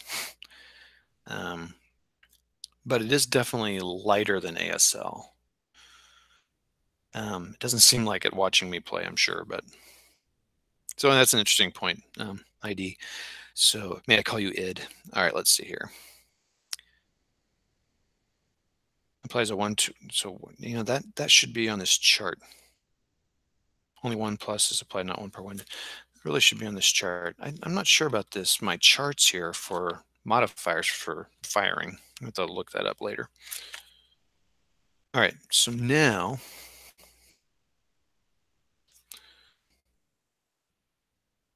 and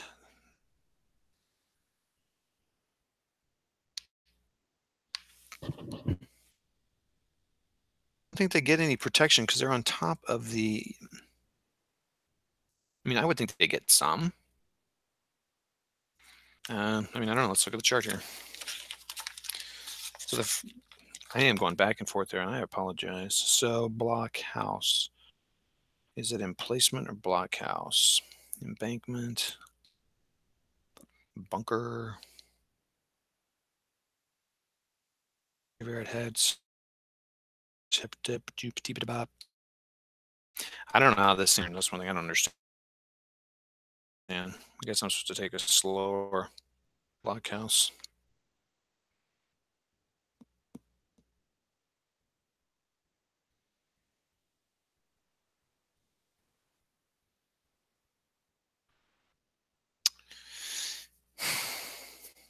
I'll have to read what the chart's implying here. Hedgehog +2/+3. Okay, I'm going to assume I do not get any protection being there. Okay, so he's firing at a 7, which is going to be a 6. He gets +1 because he's winded.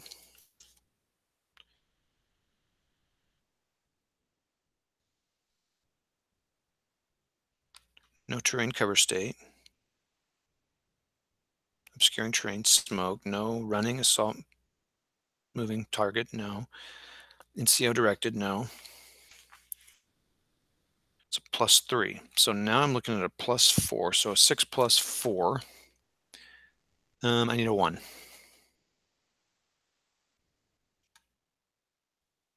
5.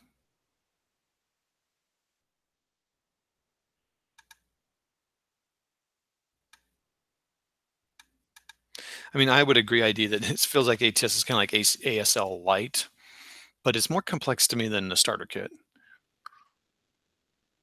So maybe it's ASL light squared. So they've moved and fired. Guess I need a part. Oh, it already says move, so we're good there. Okay, Germans. What do the Germans want to do? Well, these Germans are going to wait because they want to wait for these guys to do something. So now the Americans, what are they going to do? They can't. These guys can't do anything. Do I want to move down here so I'm out of line of sight of these guys firing? In a way, yes. Broken can move away. I don't get any advantage of being in cover. And I don't think anyone can really see me. They can't see me, so I might do that. I might crawl down this way. So I'm out of line of sight here. So these guys do that. Okay. Okay, so I've done that. So they've moved.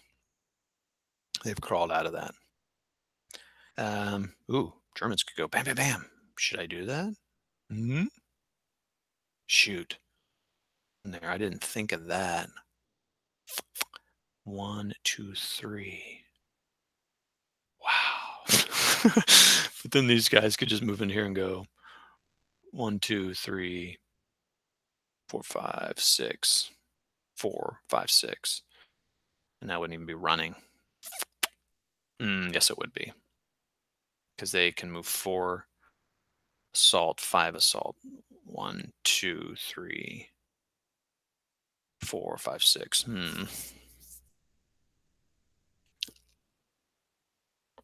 Yeah, Germans are not going to do that. I want to do that. So they could assault. They could go 1, 2, 3, but then.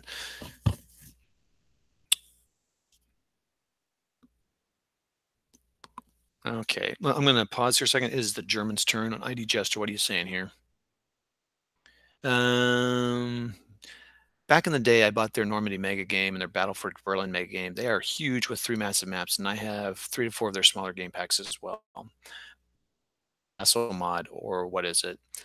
And agree, ATS is about like starter kit 1 + 2 + 3 plus. Correct. Armor's way easier in this than ASL, even ASL SK. Yes, this is what they call VATS. You can only get it if you buy the game. So you buy the game, you tell Ray you bought it, and you get it. That's at least the way it worked last time I saw it. right with this stuff, unlike ASL where it's free.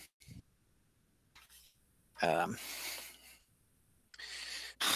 like I said, I mean, there's a lot available out there. So again, you could play it. Like I said, I could play a lot of their stuff without owning it. I wouldn't have the scenarios.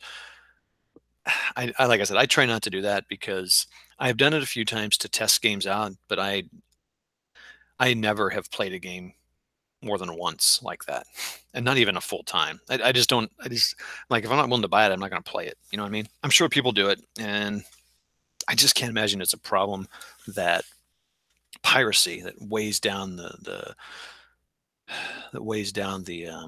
market or their prices and their viability as a company. So um, anyway, so it's called VATS, virtual ATS, but yes, it's Vassal mod. It's just a big module, and I've got all this stuff on it. So I've got all the maps and all that loaded, but again, I don't play them because I don't have the scenario cards, and I just don't like doing that. Where am I? German's turn. What are these guys going to do? I think they're going to sit here and wait because the Americans have to do something. So now I wonder if the Americans move into that house, or do I move on up? Remember, these guys can see them. Crap, what do they do? I think I could still pop smoke and stuff. I totally didn't do that. But you pop smoke. If I pop smoke here, they still couldn't see him and fire. I mean, what does smoke do for visibility?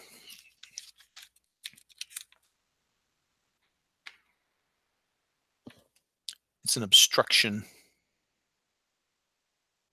It's +4 cover. So it'd be +2, +4, plus the house. And that's a pretty good thing there. And I think you just get it and you pop it. And hex, you could get fired upon, but they wouldn't do that because you use a movement point to do it, if I'm remembering all this correctly. Moving up here would be +1. I am totally guessing that on a hill. I should look at that. Hillock was +1. And a hill is +1. I think you get a smoke grenade per 3. But that would be it. I probably want to save it for when I'm in here. Germans are going to wait. And I think I'm going to crawl into this space here. No, I want to assault move, right? I'm going to assault move. They're going to get fired upon by these guys. All right, so here we go.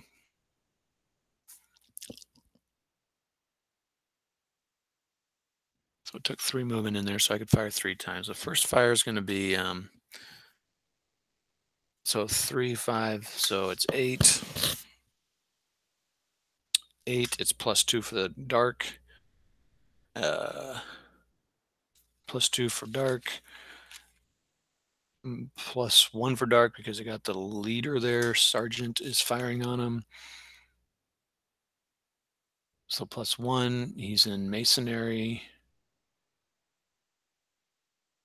He's assault, so it's -1. All right, I got to do this again. So it's -1 because he's assaulting. It's -1, so it's -2 because of the leader. It's 0 +2, 0 for the knight. It's +3, so it's up 3.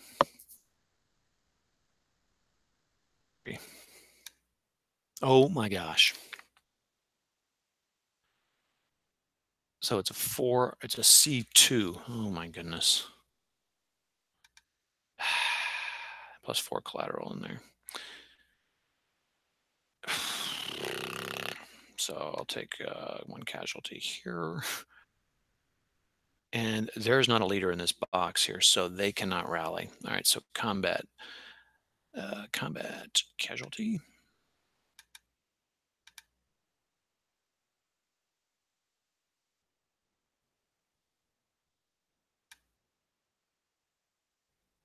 Oh, why is it going off like that?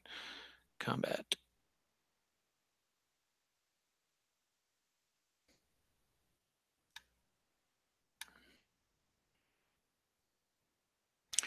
So now I'm going to roll. So it's a 7. His morale is 7. Plus he's got his squad in there. So he's an 8. -2, so he's a 6. And he's 6. So I think he's fine. This guy is a 7. He doesn't have anybody that helps him. He's the -2. So it's 5. Bam. They're both okay. Oh, I'm cloning that 2, moving it over here, and increasing it to 4. Um, they fired. So they're done.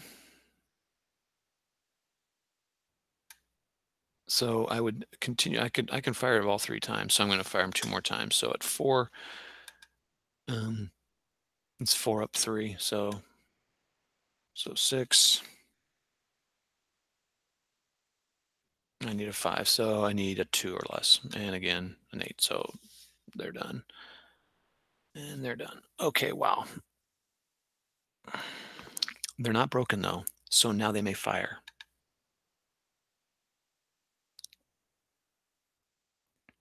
I'll just remember those guys are done. So these Americans are going to fire. They're winded. That's a +1. It's night +2. So that's +3. Their assault moving is that +2. So they're +3 plus the building. They're +6. Oh crap! This is gonna be terrible. I should have this down now.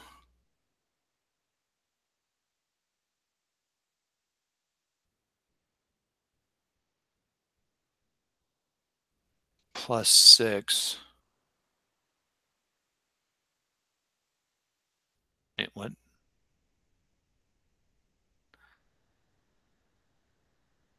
Running assault moving personnel. That's a target.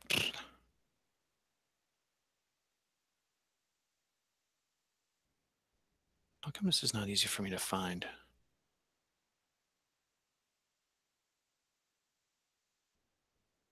Running assault moving target. Personnel assault fire. What's a +3? Yeah, it's like a +9.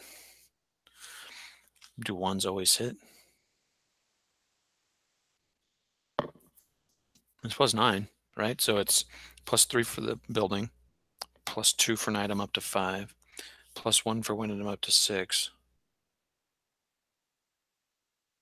+3 for assault fire. So I'm at a 9.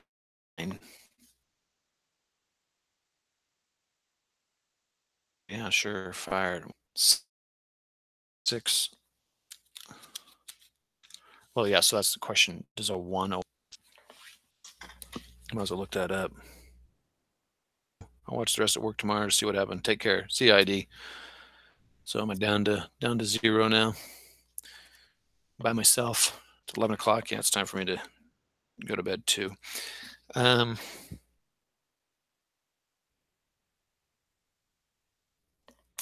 so the last thing we're looking up is firing.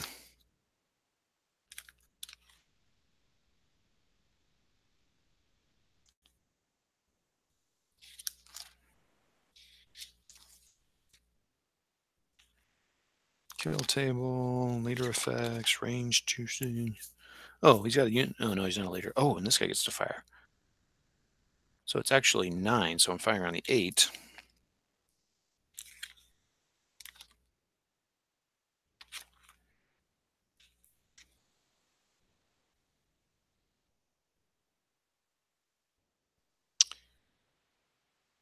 Some games say you always hit on a 1.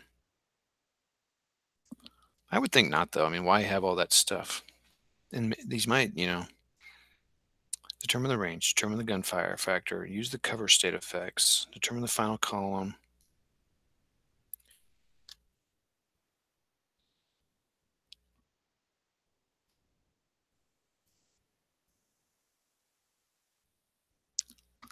I wonder if casualties affect the gunfire range too.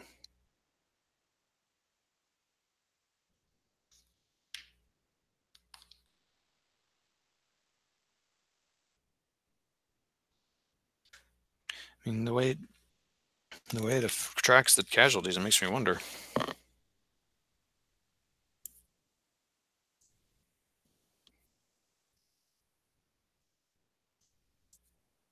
Apply column shifts.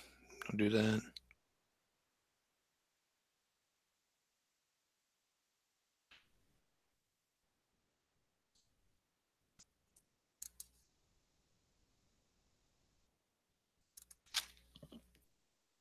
Okay, it doesn't. So I cannot do anything to these guys, so I will not fire. These guys have fired. These guys have moved and fired. These guys have gone back. All right, so now I'm going to remove collateral fire. Um,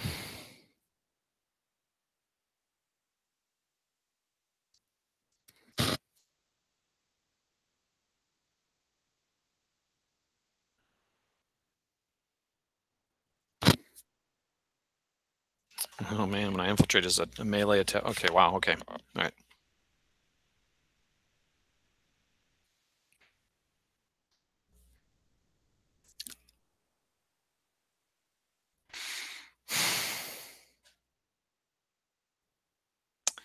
Okay, infiltration. No, wait. I need to get rid of moved.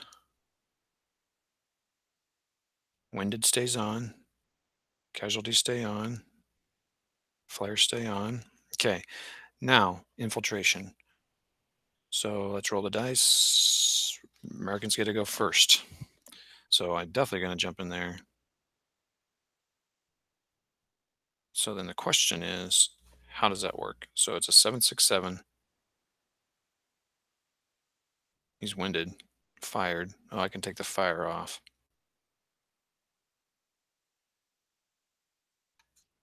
Okay, cool, man. Another thing to do. Okay, so infiltration. Since everyone's gone, I'm going to take a break. Just a second, real quick.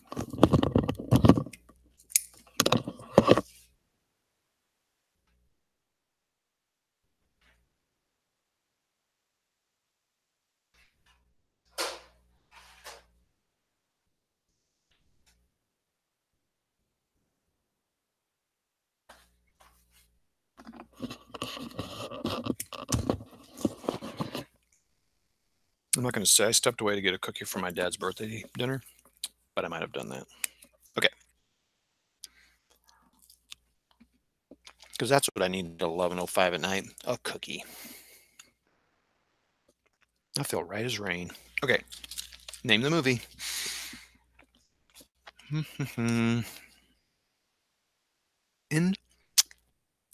Infiltration.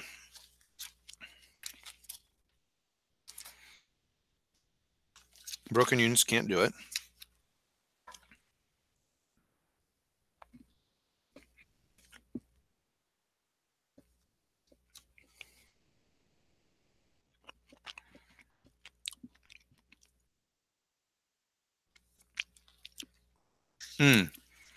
Well, Americans going to go first. So I really, in a way, I'm like, yeah, let's just move back into that building.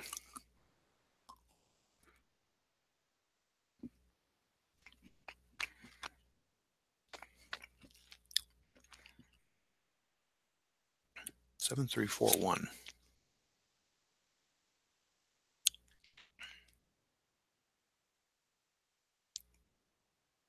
An up position.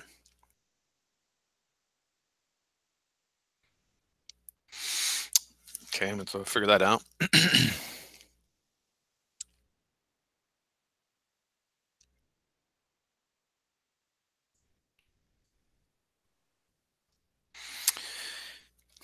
Okay, that didn't help me.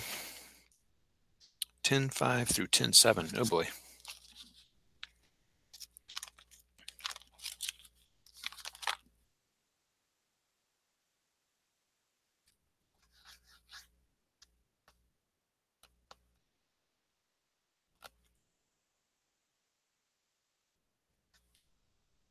Broken units may never infiltrate. So it's good I moved away and didn't infiltrate because I couldn't. Oh. Shoot. I don't think I broke that turn. I did not.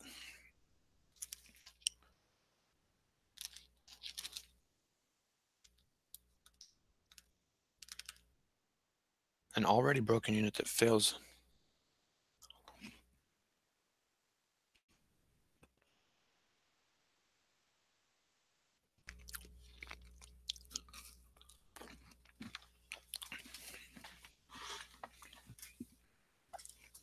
Okay, infiltration. Sorry, still lurking at infiltration. 10.7. Okay. 11-1-3. Personnel may only enter an enemy location during infiltration. Okay. Vehicles may enter enemy occupied hexes freely, except for a truck.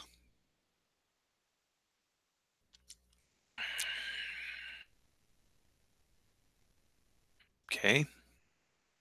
Let's talk about hidden units another time.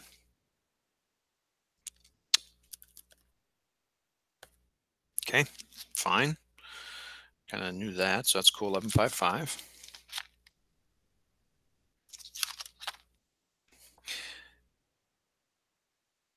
Personnel may load, unload into from a vehicle into the ground level of their own hex as a form of infiltration during the closest assault segment at the same turn. Even if the vehicle used cross-country move at that turn, they may not unload and infiltrate out of their hex or into a non-ground level location of their hex.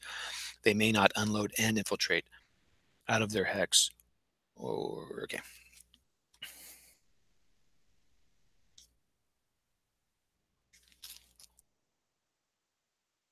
12, 12, 15, 1.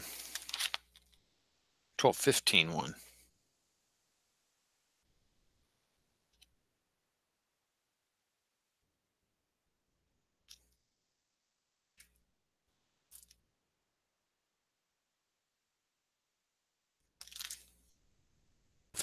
I see a 12-2-2 and a 12-2-1 and a 12-2 and a 12-1, but not 12-15. Okay. We got to look at A.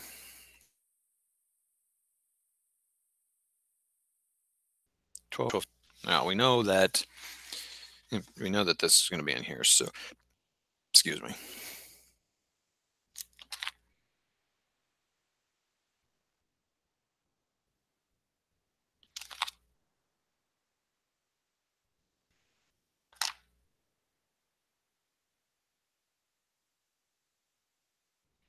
Gun duels, assault fire,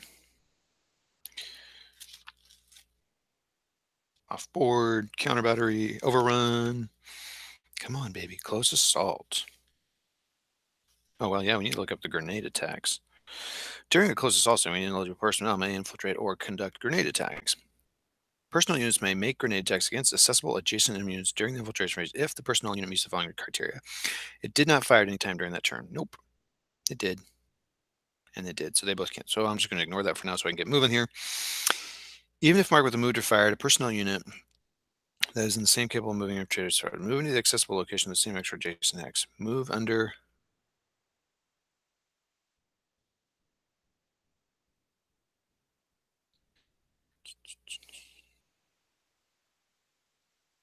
Wow. Satchel charges and all that business. Melee versus whenever personnel units, enemy personnel, they must melee. Engaging all personnel units. Okay, let's do it. Let's just do it for fun's sake to figure it out.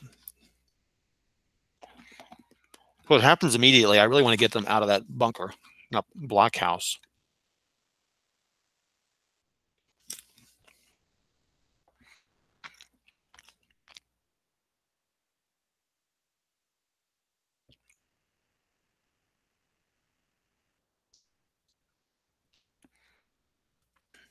So it's simultaneous, of course.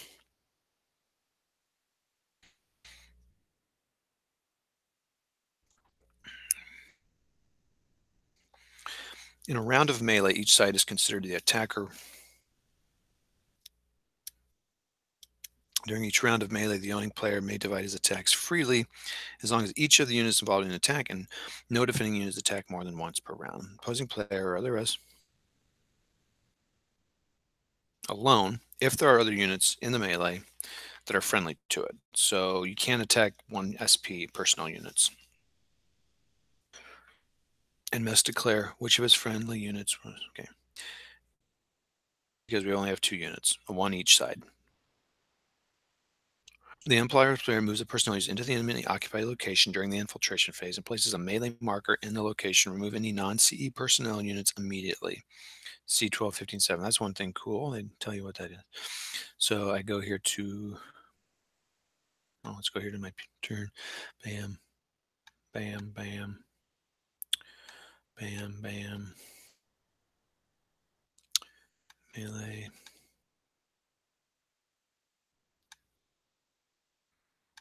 Okay.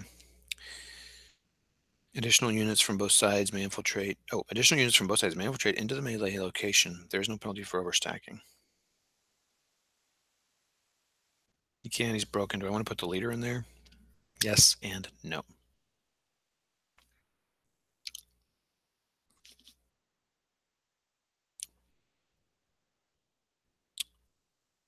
Creation of odds. The gunfire factors of opposing units are compared in order to create an attacker defender odds ratio. Oh, this is not good because they've got the reduced gunfire for casualty markers, but not for carried weapons. Any carried light machine guns may also be counted in the attacker. Oh, but are never counted toward the defender's gunfire value. Oh, that's interesting.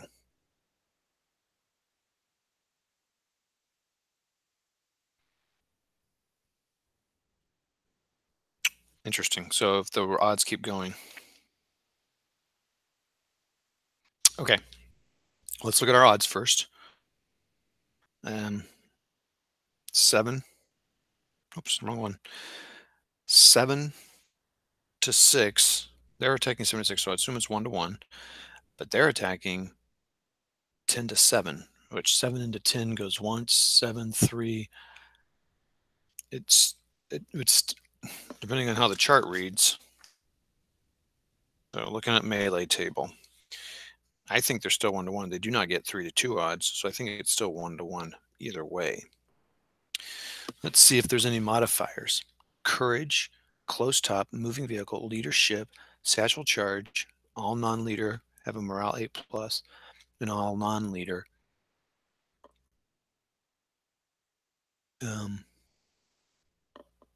These are melee value modifiers. Okay. So they're both rolling on 1 to 1. No modifiers. Here we go.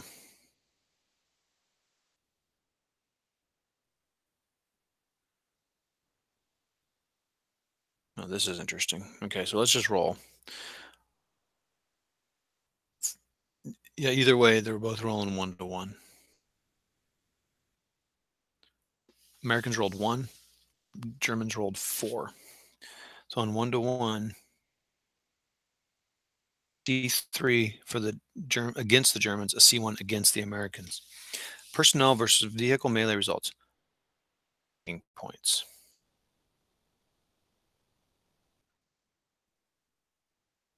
Oh, whoa, this is weird. Wow, yeah, I'm going to have to look at this. So when you're doing the calculation, it's personnel versus personnel melee odds. MV is equal to gun factors and 1. Now, when you look at the results, MV equals stacking points.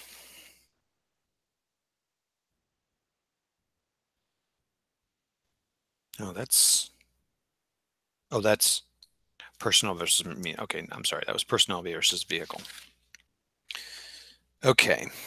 Creation of the odds less, melee casualties. Okay, roll 1 die, cross-index the roll. The result is the defender's casualties, which are applied at the end of each melee round. A roll of 4 on the 1 to 1 results in a C1. The defender sustains a C1, which is applied at the end of the round. The owning player may distribute casualties in any manner. At the end of each round of melee, all casualties are applied and eliminated units are removed. If units from both sides remain, additional rounds are conducted until units from one side. Okay, until someone remains. So these guys would be flipped. So I flip them and put a casualty marker. More and they're done. The Americans take 1.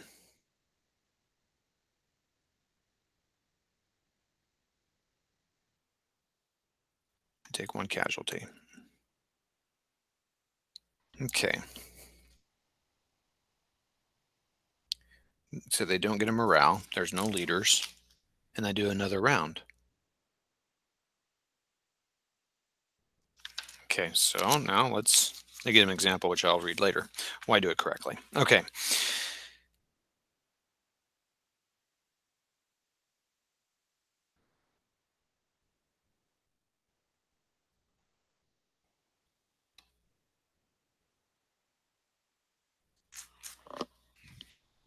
So does it change my fire at all? So it's now 7 to 4. So 4 into 7 goes once. 4 minus 3. Um, so now that is 3-2. And but the attack is now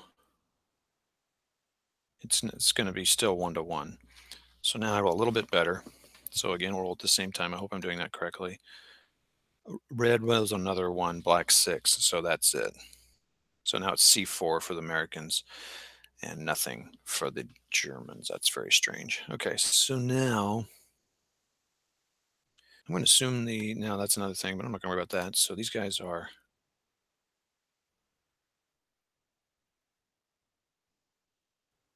that doesn't matter. So I'm just going to move these guys out so they're destroyed.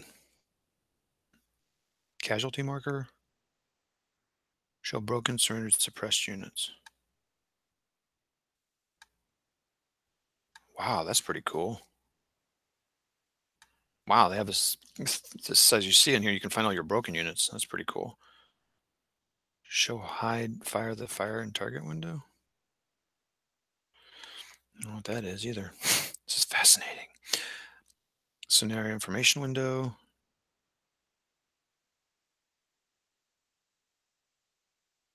Reinforcements.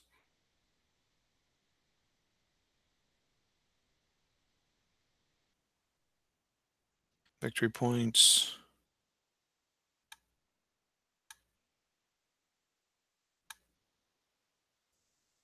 They don't really have victory points, but the Axis might have some Axis victory points based on the CV. I don't know how they do that.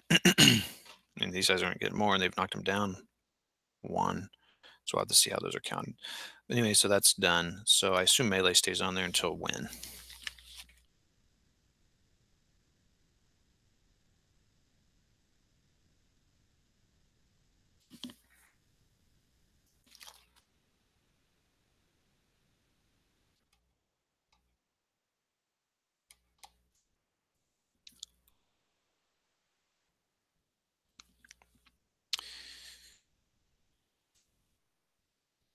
Okay. Wow. Okay. Anyone else want to infiltrate? So I've eliminated the German defenders over here. So now these guys are all alone. So that's fascinating. Okay. So now I need to get to bed here. All right. So then the question is, when does that melee come off? I assume it comes off at the end of this turn here. So let's flip the Dewey here. So close assault segment, melee phase. Like exchange from both sides. There's 1 action per unit. Free to choose one of their units. Okay. Both areas, flank actions, remove markers, remove melee, overrun. I don't know what that means, so I'm just gonna delete the melee. And there. Okay. Check for intimidation. Remove arrows. Don't need to do that. Smoke and fire. FFE markers. Fog of war. Run and jam. All mother markers remains. Rally actions. Attempt rally. So these guys are a 6. He gets nothing. So 2. He is not broken anymore. So that's a good thing.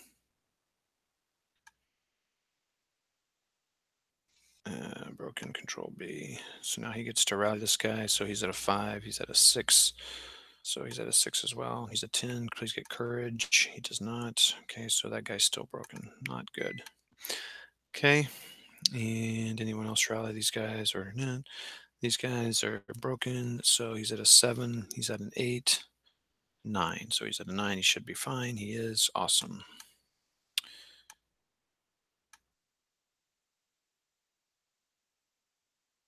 Let's see here. Broken.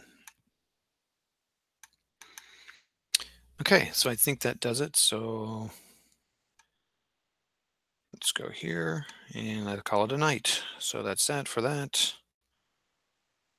Turn 3 indirect fire segment there. Okay, so we're into turn 3 and I think we're good. So the situation here is the Germans stand alone in this building. The Americans have got the victory conditions, and there's really no way that unless he eliminates these guys and move into this building, they just can't move anymore. Their game's over. So Um, I think that's it, and probably call that a game, just because it kind of seemed like it'd be an unusual exercise. So I'm going to call that a game there at turn two. So something tells me I'm not playing this right because if it goes six turns, right there. So, but it was good to practice some of the stuff. I do need to get online with somebody to play with to help me learn some of the more nuanced aspects of it because obviously I'm missing some. That's that. But it was fun. Thanks for watching. ID. Shoot, I got to get on there and see.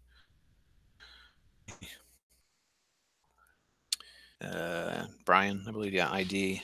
And Brian, thanks for watching. Thanks for commenting. Appreciate it. And we're going to call it good.